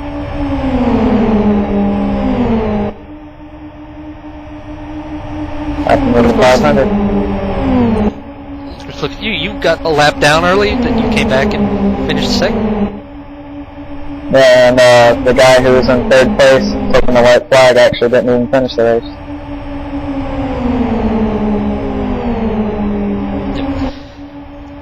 Kyoto 500 will start at 16:45 UTC on Saturday, June 26th. Be live on a high-quality multi-BC stream. Contact between Laparot and Booth here in the back. Nearly causing it. Southerton getting batted about a bit. Crash! Oh my! Yeah, there it goes. Southerton is. Who is that? Someone is in the pit lane. That is Jan Laparot. He actually got very lucky. He didn't hit a wall any harder than what he did.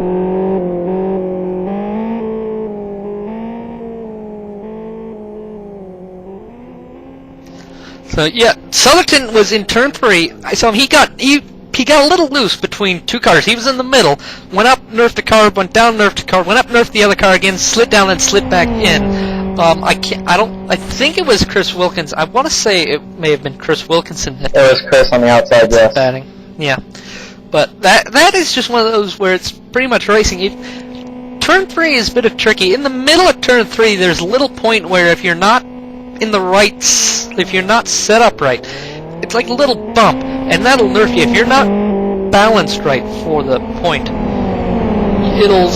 it'll kind of make you loose, and if you get loose and you're in the middle, you could be totally lost there. You don't have the space to recover it. Yeah, the transition and banking, basically. Just get your car all set, and you'll get loose.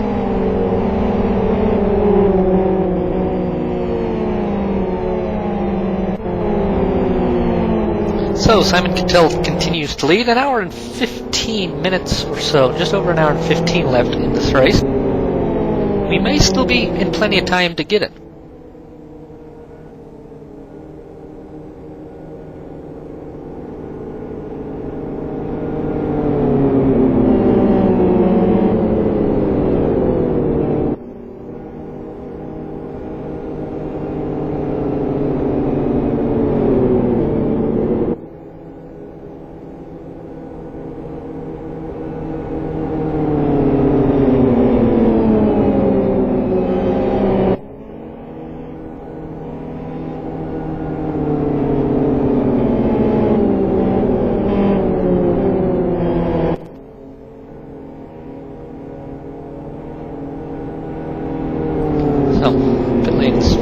Been open. We should have another lap or 2, I expect, under caution.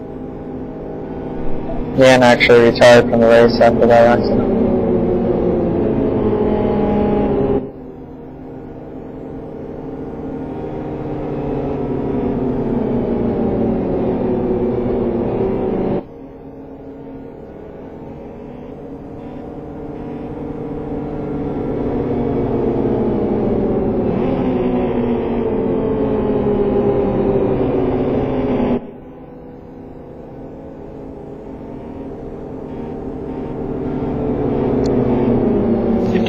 of the line this time. Safety car will be in this time.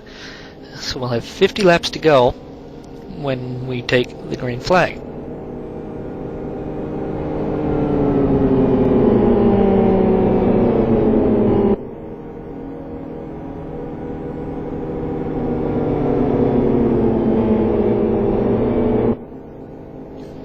If they go the last 50 laps green, we could be done within 40 minutes after that.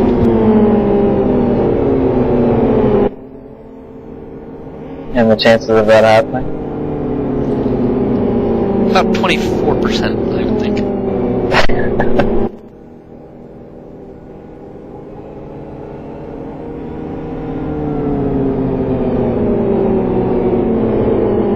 I don't think we'll run into the time limit at this point, though, unless we have many more caution laps. It's not going to be like the Killer 250 is going on and on, thankfully. Well, we've had plenty of green flag laps, too, so that helps it. Well, you were in the 250, and that was just went on and on and on. Oh, it's terrible.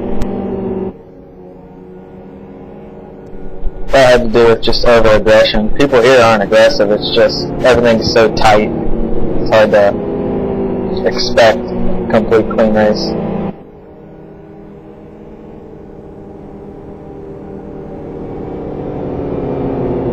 I've been hearing a lot of people going totally out of the gas, and I think I've heard a few engines be totally shut off for a little bit during this caution, trying to save as much fuel as they can.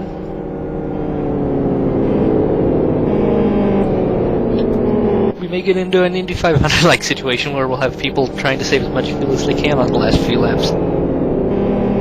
As long as there's no rule added after the race, I'm fine. Indy 500, there might be a new rule because of that.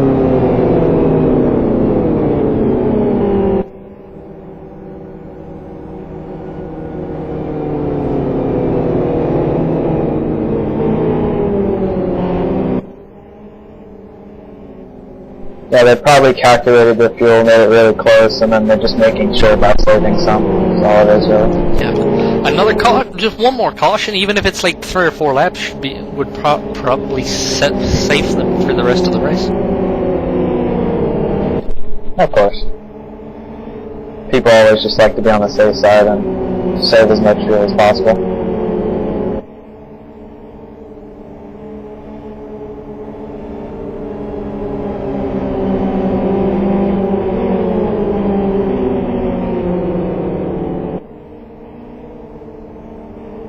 So we'll have 49 laps left when we get the green flag.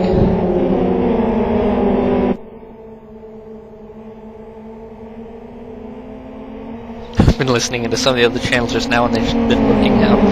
Fuel. Cattell's on it. Green flag is back out. And Cattell gets a nice jump on the restart there.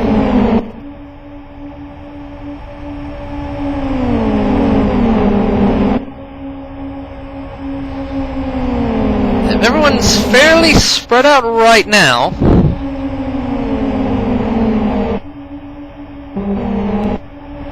Patola and Verstrecken trying to battle around, or trying to catch up.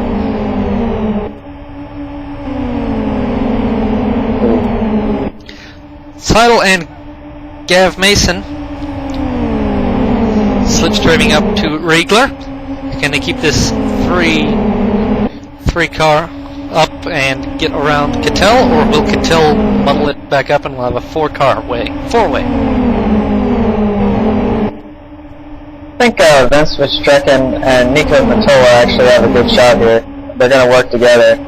Unless, well, actually, they're going to work together and catch the front pack, because 4 cars is actually slower than 2 cars. So, yep. Should be interesting. 4 cars not doing the 4 draft the way the 4-car draft really should be to be efficient will be caught any day by 2. Exactly. 3 cars actually, because the cars don't suck up as fast as the FO8 per se, 3 cars can actually sometimes be slower than 2. Yep, continuing to watch the front. Riegler breaks out a little bit.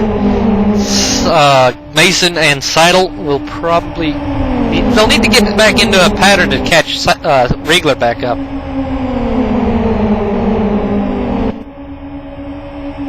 Yeah, this could be bad if the Tiger Express guys get together. Then they're going to separate from the field.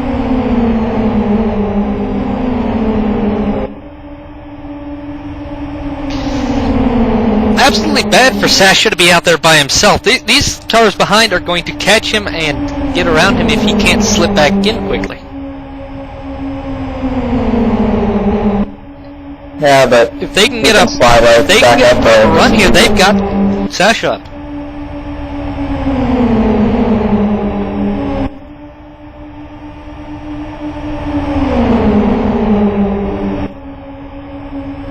Vince Van Strecken's already in that pack now.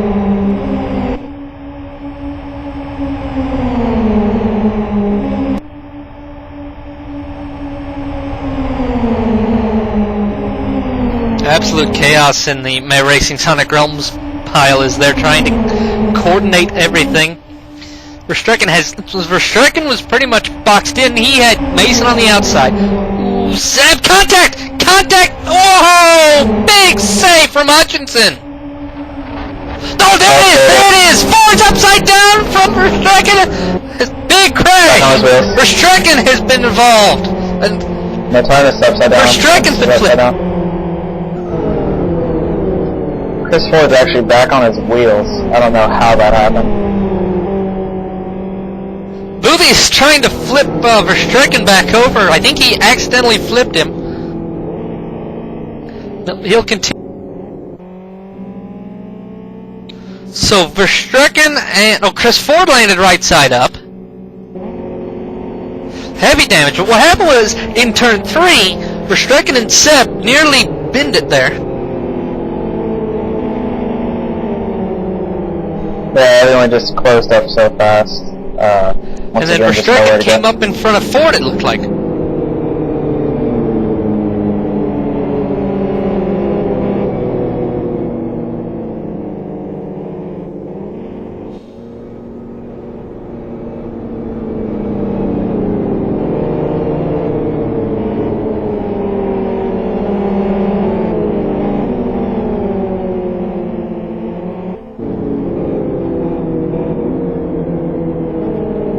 So they're going to take everyone through pit lane.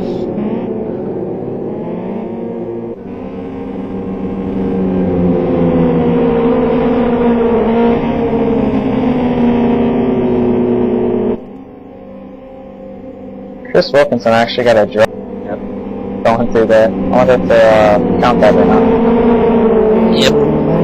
Going a little too fast. They need to slow down. Pace car speed is 40 over what pit lane speed is, but you should know to slow it down when you're coming into pit lane.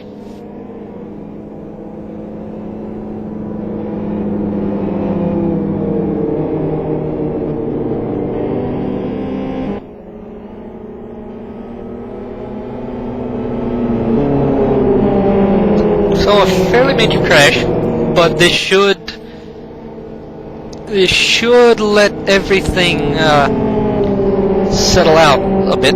Hopefully secure everyone's fuel strategy for now.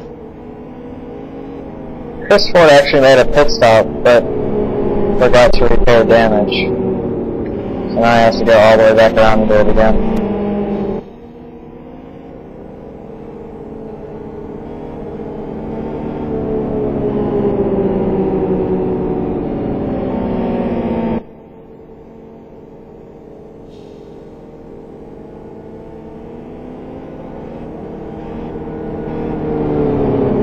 So, Lawrence Martinez and Vince Verstrecken are out of the race. And we should be back to racing very shortly.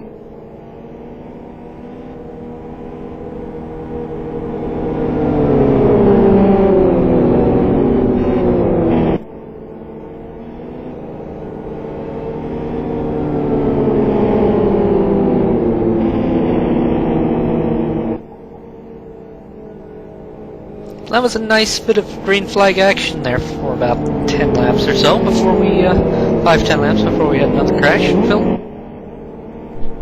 Well, it was actually, it's pretty close, but kind of expect it to happen when there's 6, 8 cars together like that. Sad part is it's the front of the pack, so it takes good cars out of the race.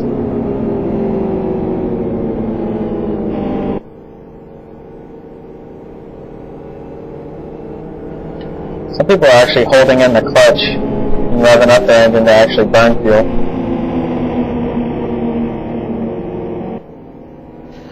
Yeah, it's interesting. Yeah, I've heard the mood change from save fuel, save fuel, save fuel to burn some fuel, because you want to be kind of as light as you can because less weight, more speed. I actually was doing that in the 250 because all the cautions I was actually having to burn fuel at the end of the race.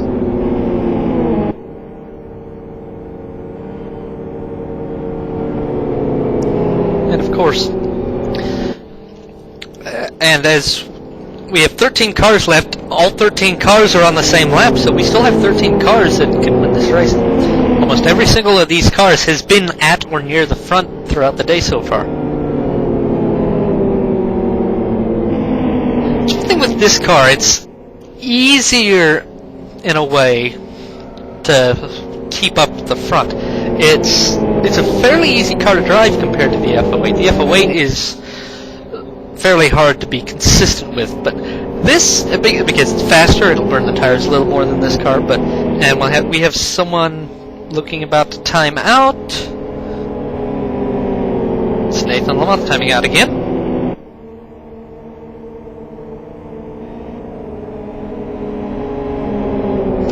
So we've got Simon Cattell leading them to a restart again.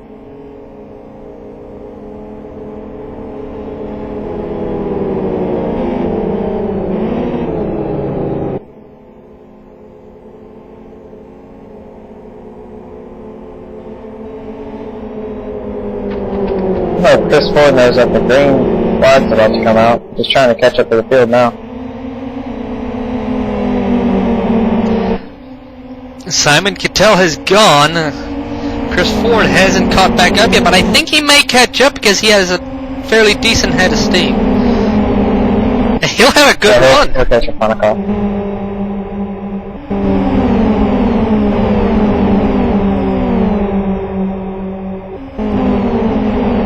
Just enough, actually, just to get to the back. Yep, I think he's going to get Boothie to catch him. Drop back a little bit to catch him.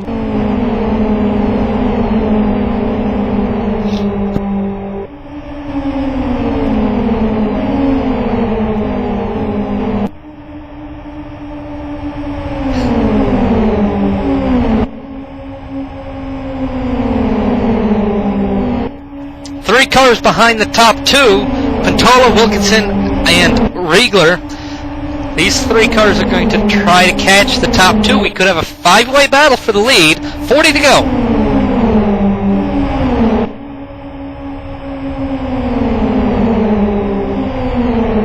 Coming up on just a few minutes shy of an hour to go.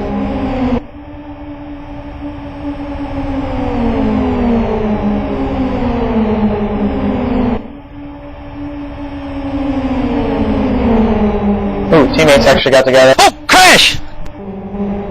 Seidel is out. And someone hit him. I couldn't tell. I think it was either, I want to say it was Southerton.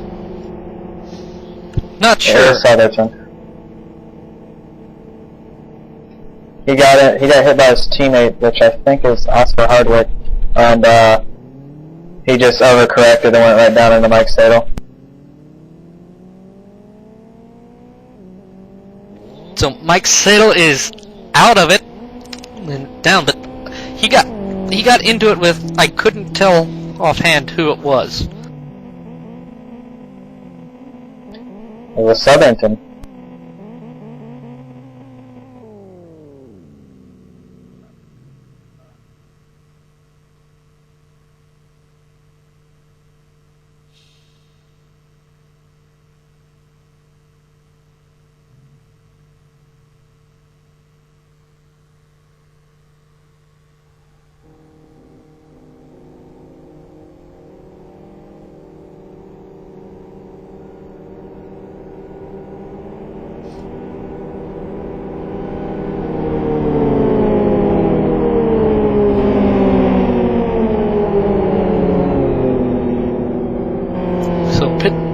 lane has opened, and we'll be down to 12 cars.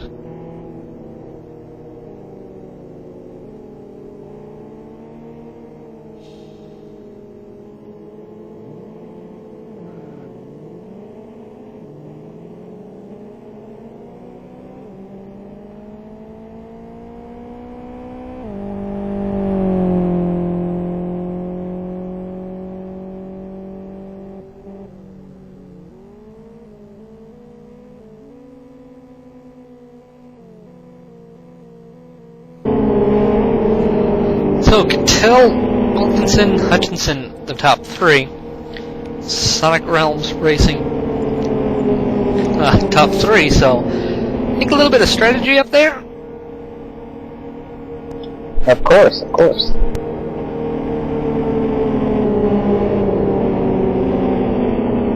We have 2 cars left from about 7, I believe it was, that started.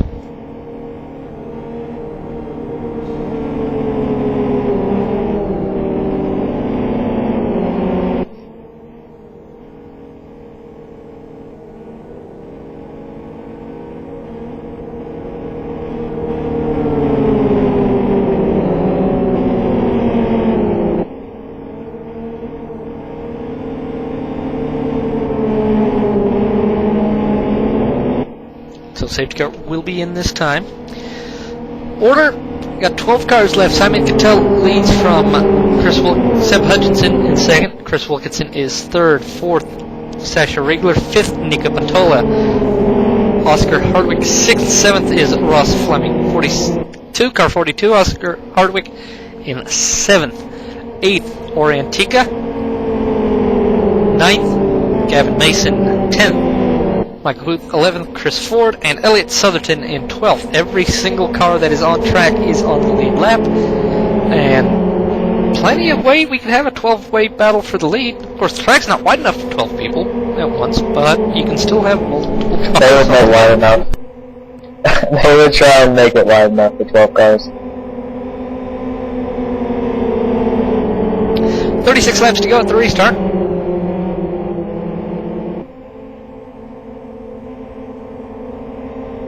Of course, the more green, the quicker it gets done. Simon Cattell leading for another restart.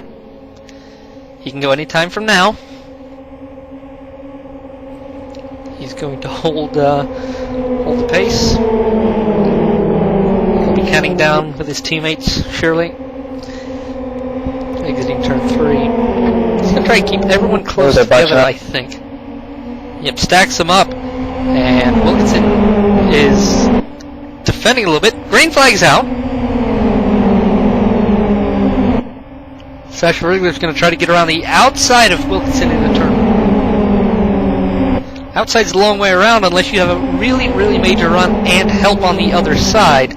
You really won't get anywhere with an outside pass. Yeah, you have to have a ton of momentum to try an outside pass with anything with slick tires here, basically. Wilkinson is going to hold the low line. He's allowed by the rules as long as he doesn't move off of that line. It'll get a little annoying, but if Sasha and Nico can hook up a good 2 car on the outside, they can still get around Wilco from the outside. It just take them a little longer. And of course, Nico's actually going to get around him right here. Yep, and he'll probably pull up and let Sasha get a draft on him.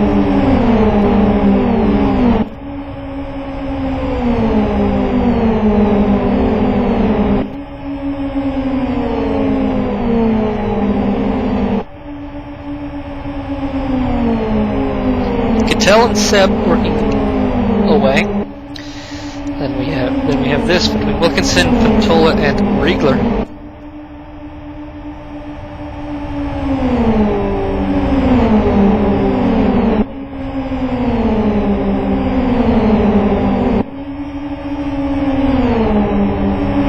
Now Wilkinson's actually just going to the bottom every single time. And he's probably doing that actually to let Simon Cattell and Seb Hutchinson get away, because it's just slowing down the 2 Tiger Express guys. Of course. Oh, Wilco nearly puts Patola off. That's a little dodgy from Wilco.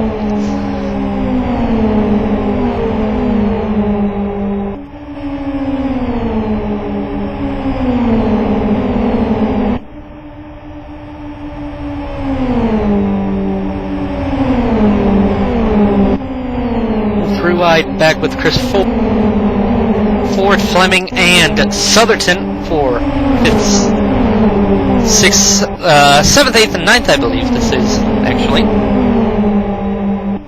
Oh, off in the wall, Wilkinson! Wilkinson gets spit out of the draft. He may have nursed the wall in the kink, I didn't see it. Yeah, he damaged his right side pretty good there. Suspension damage on both wheels.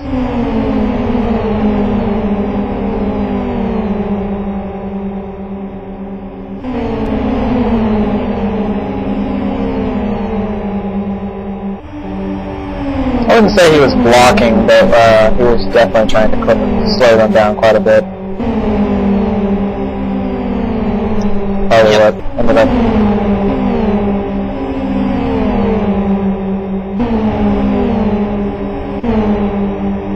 Cattell and Seb have gotten a 2 1/4 second lead over Pantola and Riegler, but can Riegler and Pantola get a more efficient draft going than Seb and Cattell have?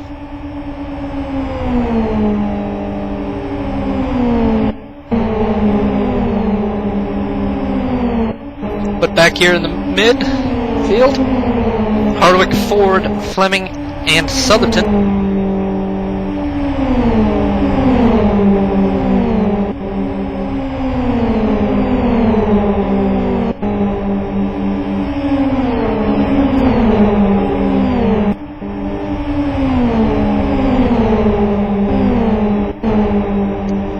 Laps to go when they get across the line this time.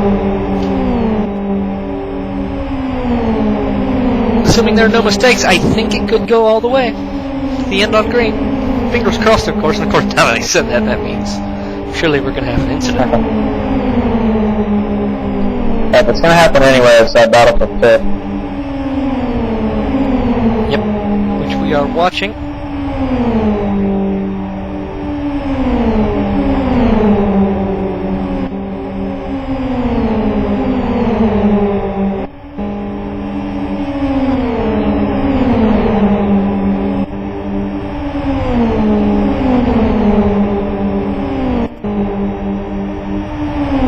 Looks like Hardwick has dropped back a little bit. He's lost the draft.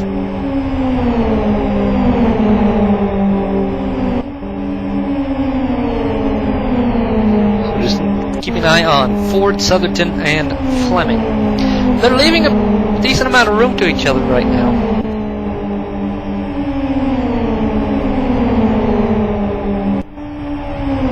Ori has dropped off the pace. He's only running a 2:25. Wonder if he may have wrecked his engine a bit during one of the safety cars if he was shifting down too much trying to save fuel. It's definitely not up to speed.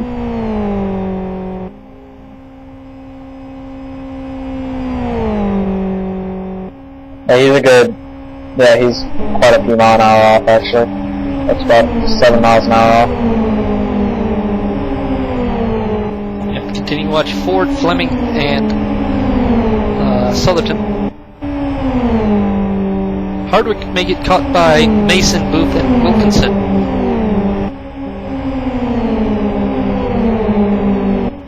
Of course, Wilkinson just set a new PB, so I don't think that damage will hold him up incredibly much.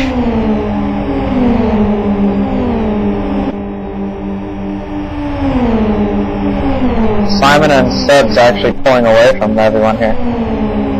Yeah, they just ran a 45.37. Pantola and Riegler just ran a 45.72 for Nico and a 45.61 for Riegler. And a 45.5s from Fleming, Ford, and Southerton, so they will catch Riegler and Pantola in the next few laps.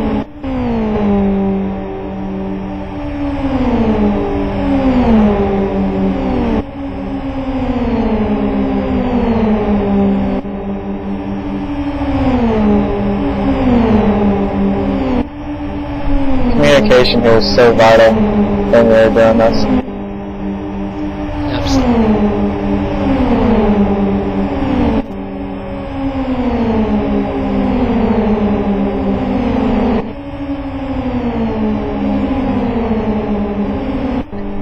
See, the problem with this is that Seb and Simon do one pass per straightaway. But when they do, it's at the end of the straightaway. They get that whole run down the straightaway and carry their momentum through the corner.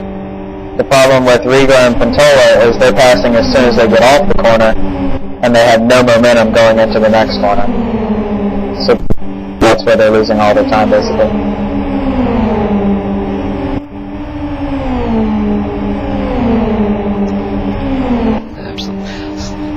Bit of contact between Southerton and Ford, but they're keeping it stable. Hardwick has been caught by Wilkinson, Gav, and Booth, but Booth has stayed back to get with Hardwick and keep him and try to bring him up, or at least keep him in touch.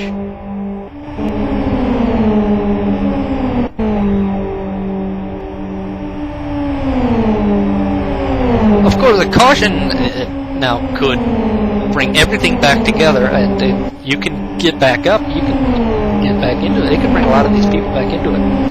Fleming whacks the wall.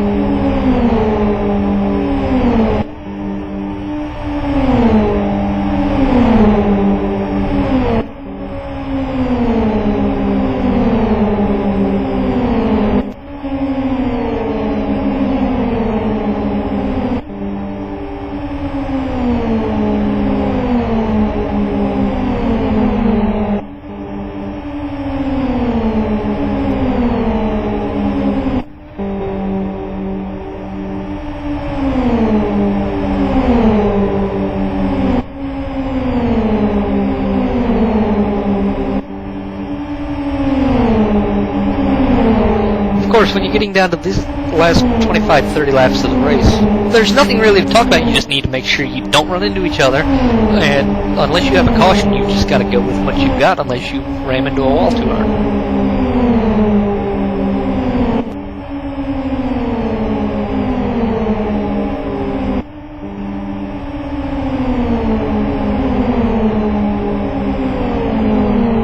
Fleming, Southerton, and Ford are still catching at about 0.1 a second. Oh, contact! Fleming almost off.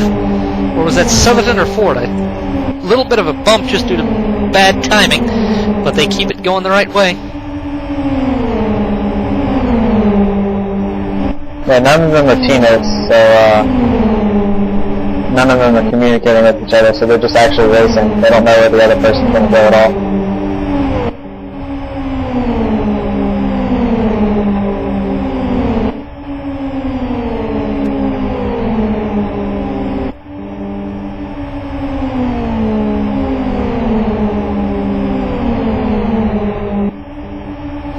Now, has Chris lost the draft? No, I think he's got it. He's just going to take a very long time. He'll catch up, and he'll stay behind in turn 3. And I think he'll be able to catch up when they make the passing in on the main straight.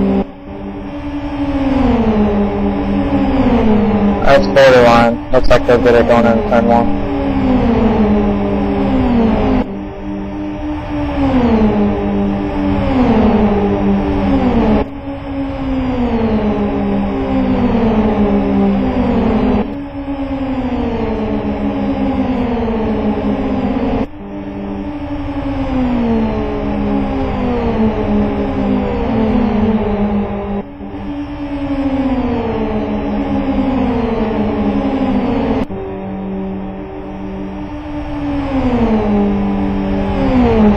Cattell and Seb still have a nice gap at the front by quite a long ways. They're lapping in the 45.3, or very, very high 45.2, 45.3s on the whole, compared to 45.5s from Pantola and Riegler. They have a 4-second gap over second and third. But if this group of Fleming, Ford, and Southerton catch Pantola and Riegler, I don't think they're going to I don't think they're catching him anymore. I think Pantola and Riegler have gotten things sorted out, but Fleming, Ford, and Southerton haven't been able to sort things out because, as you said, they're racing each other. They're not working on using the draft to catch up right now. Take a mistake or some other issue in those top 2 to let Nico catch up, or to let this back 3 catch.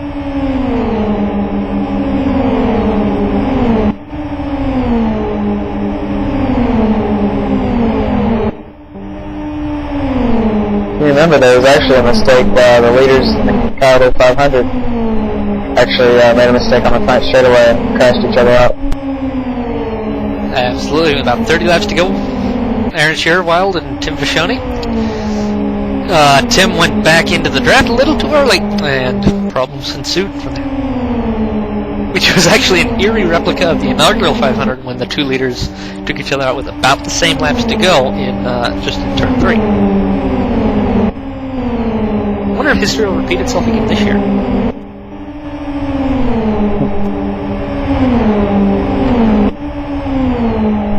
The 250 was completely different.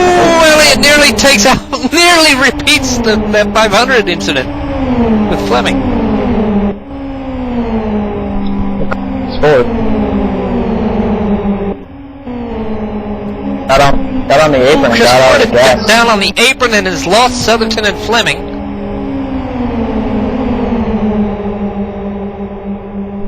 Four-car pack right behind them. Suck up on him here. Well, this is a huge pack. 5 cars. This could be a scene of another incident. Sure hope not. 4 of them are teammates. Yep. So 4 will have communication and 1 won't.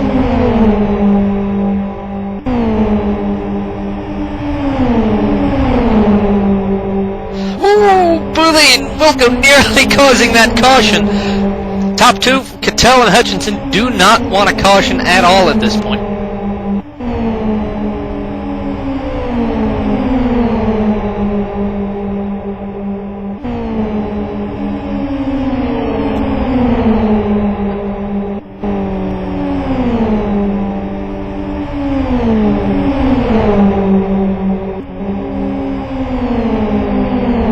Hardwick getting a little loose on the inside of turn 3, nearly washed out into Mason, causing an incident. They keep it safe.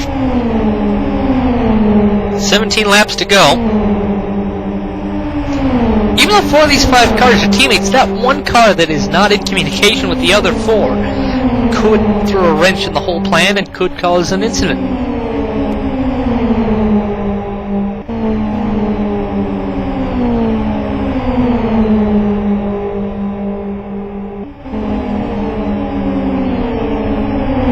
Mason diving for the draft anywhere you can get it now. Time's getting a bit desperate. 16 to go at the line.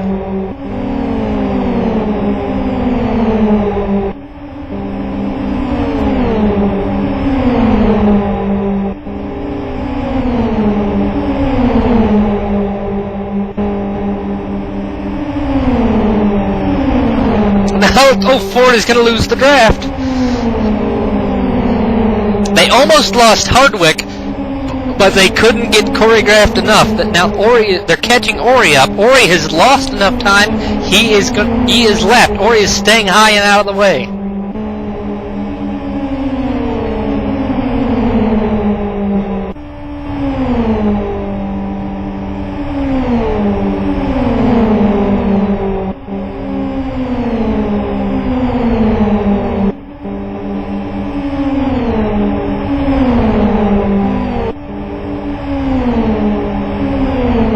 Gap up to 5 seconds from first and second to third and fourth.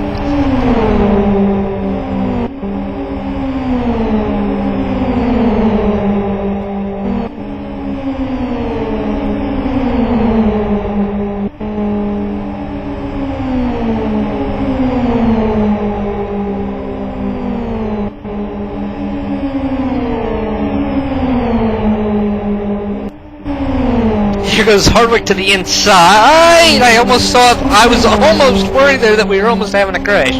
We've got 15 to go. 14 at the line. Wisely backed out of that one.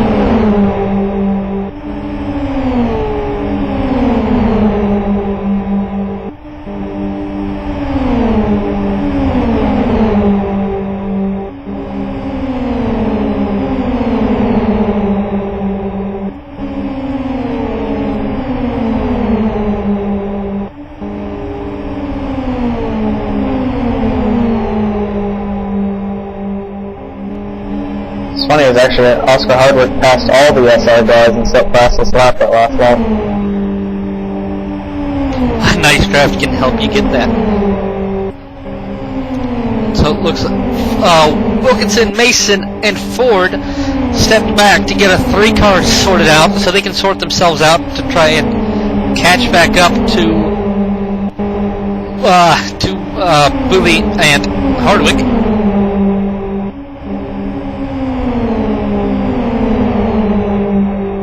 It's all about strategy. It looks like these back 5, the Ford, Sonic Homes plus Hardwick, could catch Southerton and Fleming. We all know anything over 5-6 cars is just going to produce caution.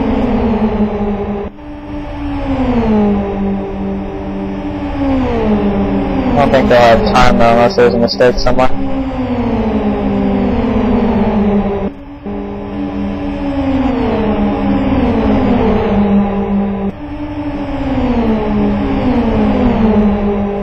Ford makes the nice move to the inside, picking up time.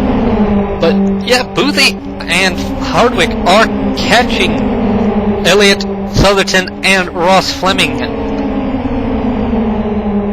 Just barely, but just enough.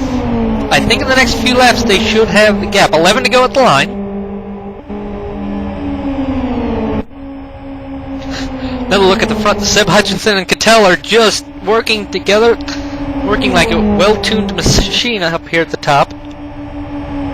Working to pull away by about 0.3 of a second per lap now, almost, to Nico and Sasha.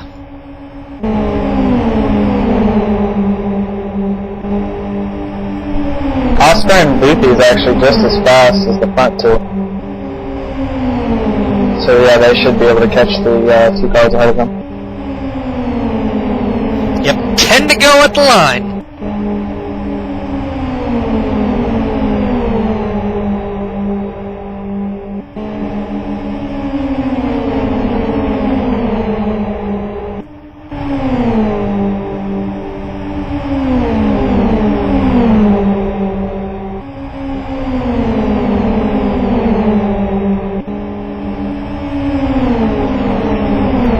New personal best for Simon Cattell, 45.24. Now with this long green flag running and some hard running, do we have worries about fuel if they maybe burned off too much fuel in the earlier caution? They probably aren't even looking to even care right now.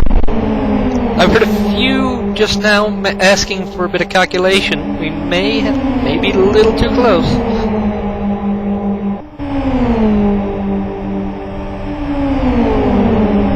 They all made a pit stop, and if they could do 70 laps by themselves, they should be fine. There's no reason they should have put less fuel on them than they should be able to run. About the only thing that could do them is if they tried to burn some fuel off on that last caution and they burned off a little too much.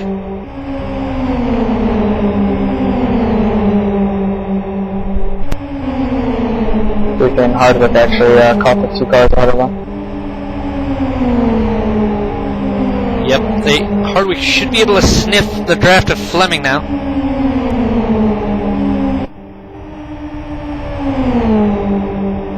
I actually lost quite a bit there.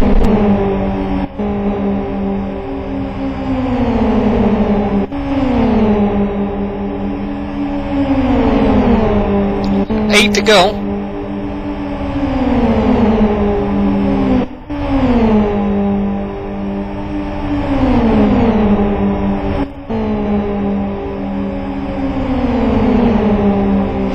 Hardwick snags the apron, and that'll cost him the time.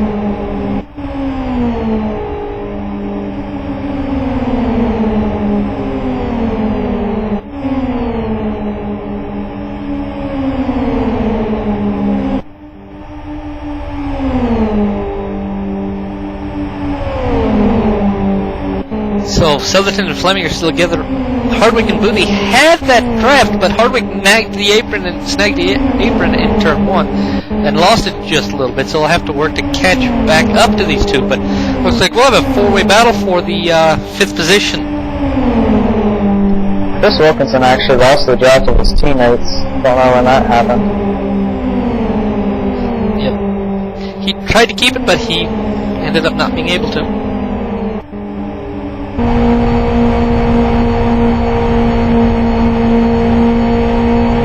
Alright, here we go now. Full car. On board Michael Booth. Whoa! Contact!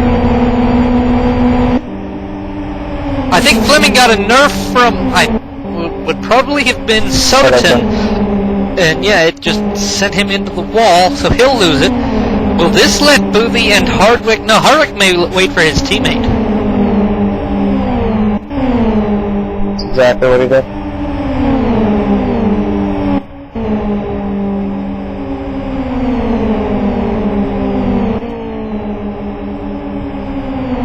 Coming for 5 to go at the line this time.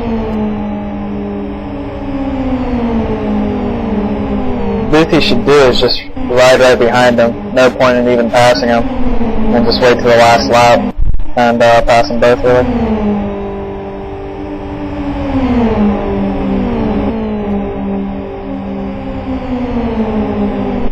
Or he could just go for it now.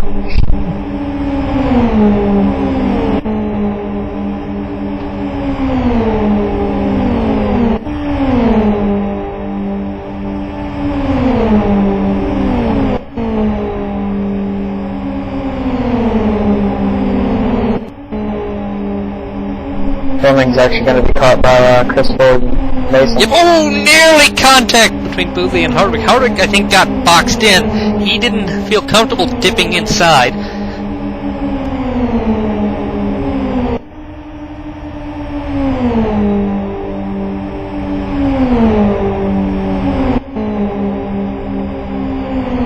It's pretty much now at the point where if there's a caution now, there's no way to get the race restarted in time.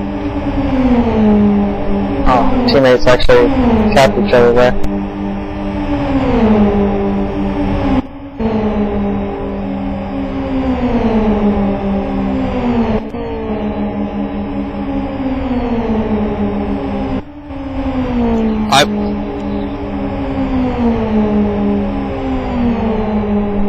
Soderton actually just lost the draft.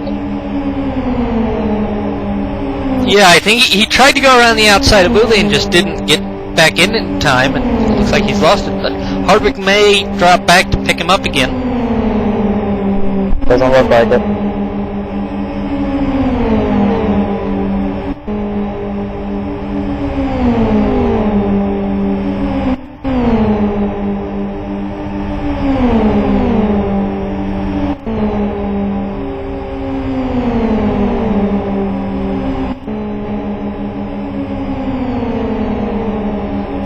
Two to go when they get to the line this time.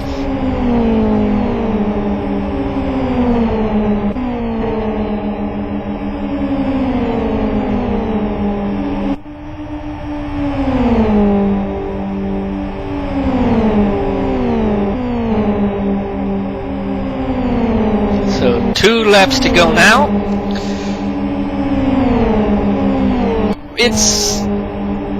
They'll have to decide between the front two who they decide to let win.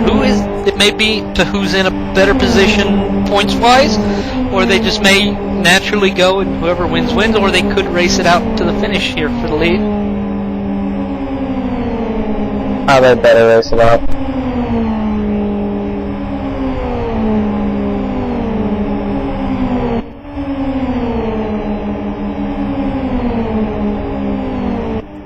So, Seb tells Seb Hutchinson onto the front stretch, white flags in the air. 1 more to go. Looks like Seb's actually going to wait behind him and then just pass and come around the last turn. Yep, they've gotten around another time. Ori is now 2 laps down.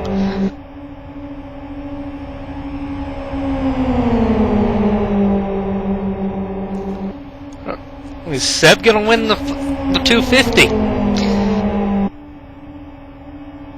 Into turn 3 for the final time.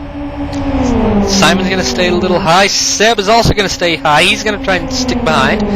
He's going to get the draft. He's going to try to come around the outside. Side by side. Drag race. Who's going to get it? Has Seb got enough steam? I think he does. Seb Hutchinson takes the win in the SpeedWeeks 250.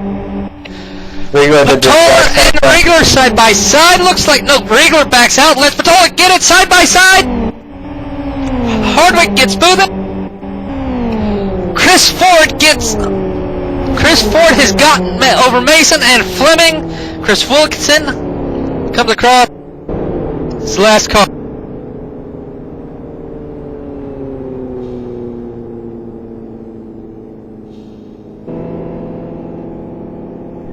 Absolutely nothing Simon could do there. Great wait for there.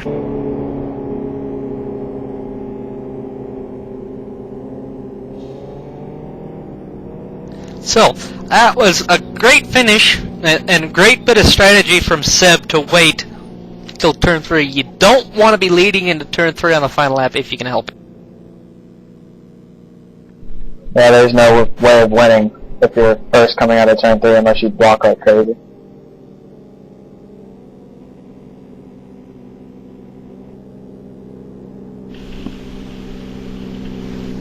Alrighty. So, Seb Hutchinson has won the Kyoto SpeedWeeks 250. Seb, congratulations. How was your run? Eventful, that's for sure. I think I had 3 major crashes in that race, and I had to repair for damage in every single one. And I missed qualifying as well, because I went out for a meal. But yeah, that was one hectic race. How was it? You had some incidents early in the race, but a long race. You were worried earlier about fuel. How did you play your fuel strategy? Did you decide that caution at halfway was enough to get you to the end? If you gave it a full tank then? Well, because I pitted 3 times for damage every time I pitted, and I just brimmed it, so I knew I had enough fuel over everyone else. And when that caution came out, we all decided to dive in and fuel to the end. Well, try to anyway. And it worked well in our favour, and there was quite a few of us at the front then, we were all able to work together. Alrighty, Simon, good second place. Good improvement for you in the championship. You and Seb were having a great draft battle. You were setting some of the fastest laps of the lead cars at the end of the race. Were you all having a good bit of communication there to get everything sorted out? Yeah, there was quite a lot of talking on vent.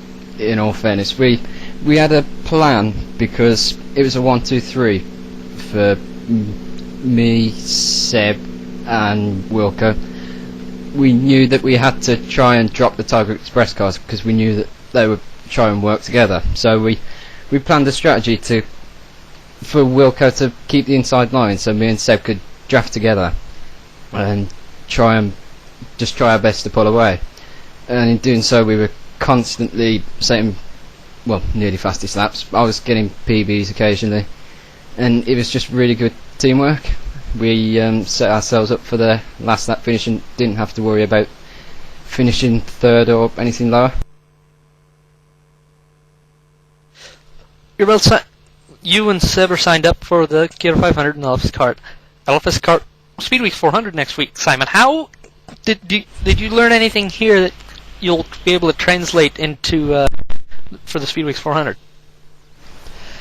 Well, kind of. In all fairness, the Fox and F08s are totally different cars, so there's quite a lot of different drafting techniques that you have to use in both cars. But nevertheless, with some of the racing that I've had with some of the drivers, I have learned quite a lot, which I think I can carry into the SpeedWeeks in the F08. Yeah, I suppose I'm confident with all the experience from the Kyoto practice sessions and from this race.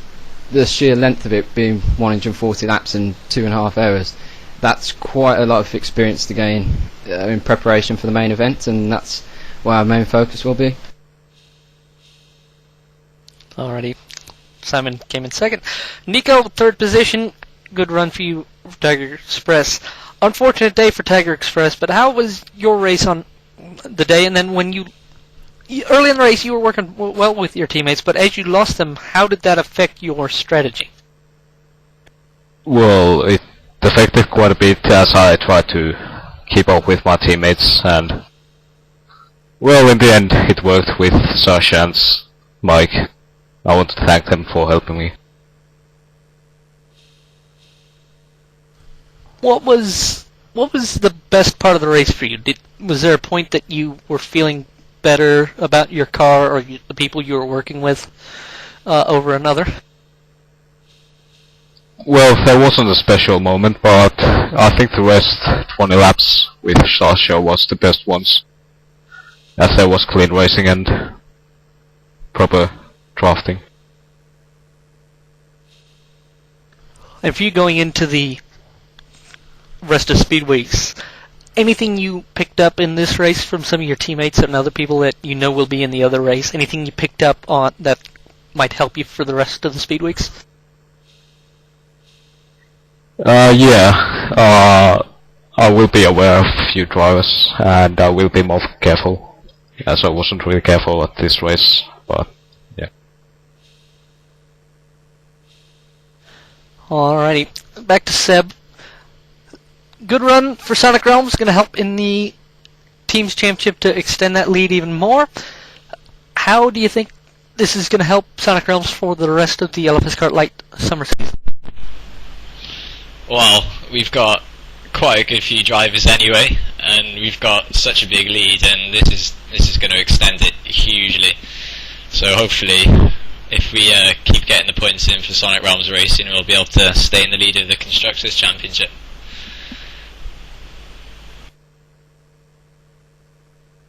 Alrighty, thank you all very much. Now if we just get a final general comment about the race from each of you, in English, of course, native language for Seb and Simon, and Nico, your native language. Finish. We'll start with Seb. Well, I missed qualifying by like 10 minutes and started from the back, worked my way through. I was involved in 3 massive crashes, and I actually went flying up into the air in one of them and popped my left front tyre getting back to the pits. And I worked my way up with Bentola and Matonis, and just managed to battle my way through, and then all of us SR and Mare guys got great teamwork going, and it was just able for me and Simon just to pull away then and sort ourselves out of the front. That's some great racing. Thanks, Seb. Simon. In the circumstances, there were occasionally times where cars were going 5 or 6 wide. And I think in those sort of situations it's really difficult to avoid collisions, because just one misjudgment of the steering wheel and it can cause a massive pile-up. There were quite a lot of safety cars, but I think with the field so closely packed, that was inevitable really. I think some of the driving standards were very good. I've had great fun racing some of the people today. It's been quite a good race for Mare Racing as well. We've got all our drivers finishing, so that's going to be quite good for the team championship. On the last lap between me and Seb, we knew what we had to do. We both wanted to win, but obviously you don't really want to make any silly mistakes. Just keep the concentration and just try and outsmart the other driver. So, well, Seb obviously outsmarted me, but I'm happy with second place again, and looking forward to the rest of the season and the SpeedWeeks next week, I think. Alrighty, and Nico. Juu, kisa oli ihan ok. Aika jo meni aika huonosti. Ois voinut mennä paremmin. Siinä nyt punainen lippu, niin mä luulin nyt, että mä olisin kolmantena siinä, mutta en ilmeisesti ollutkaan, joten se vähän otti päähän ja tällaista.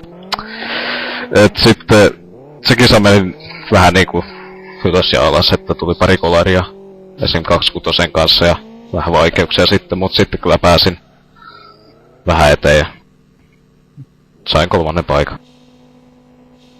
Alrighty, thank you. Top 3, Seb Hutchinson, Simon Cattell, and Nico Pantola.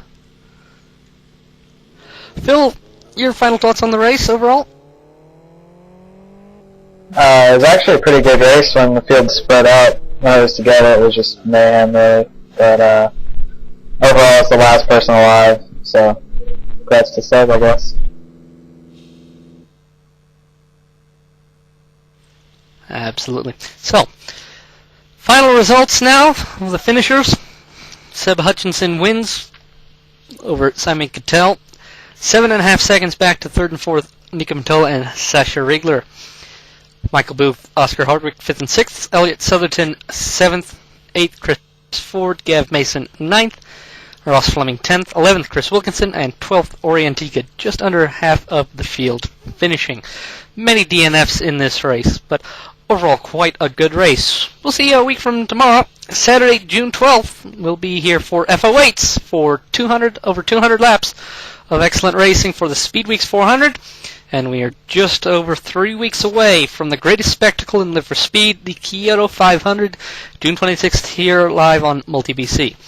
So, for everyone who participated in today's race, thanks, and of course thank you, MultiBC, for buying stream, and thank you, Phil, for coming in and doing a bit of commentary. Hope to see you all on another broadcast again. Congratulations to Seb Hutchinson, who has won the LFSCART Light Summer Series 2010 SpeedWeeks 250. So long, everyone.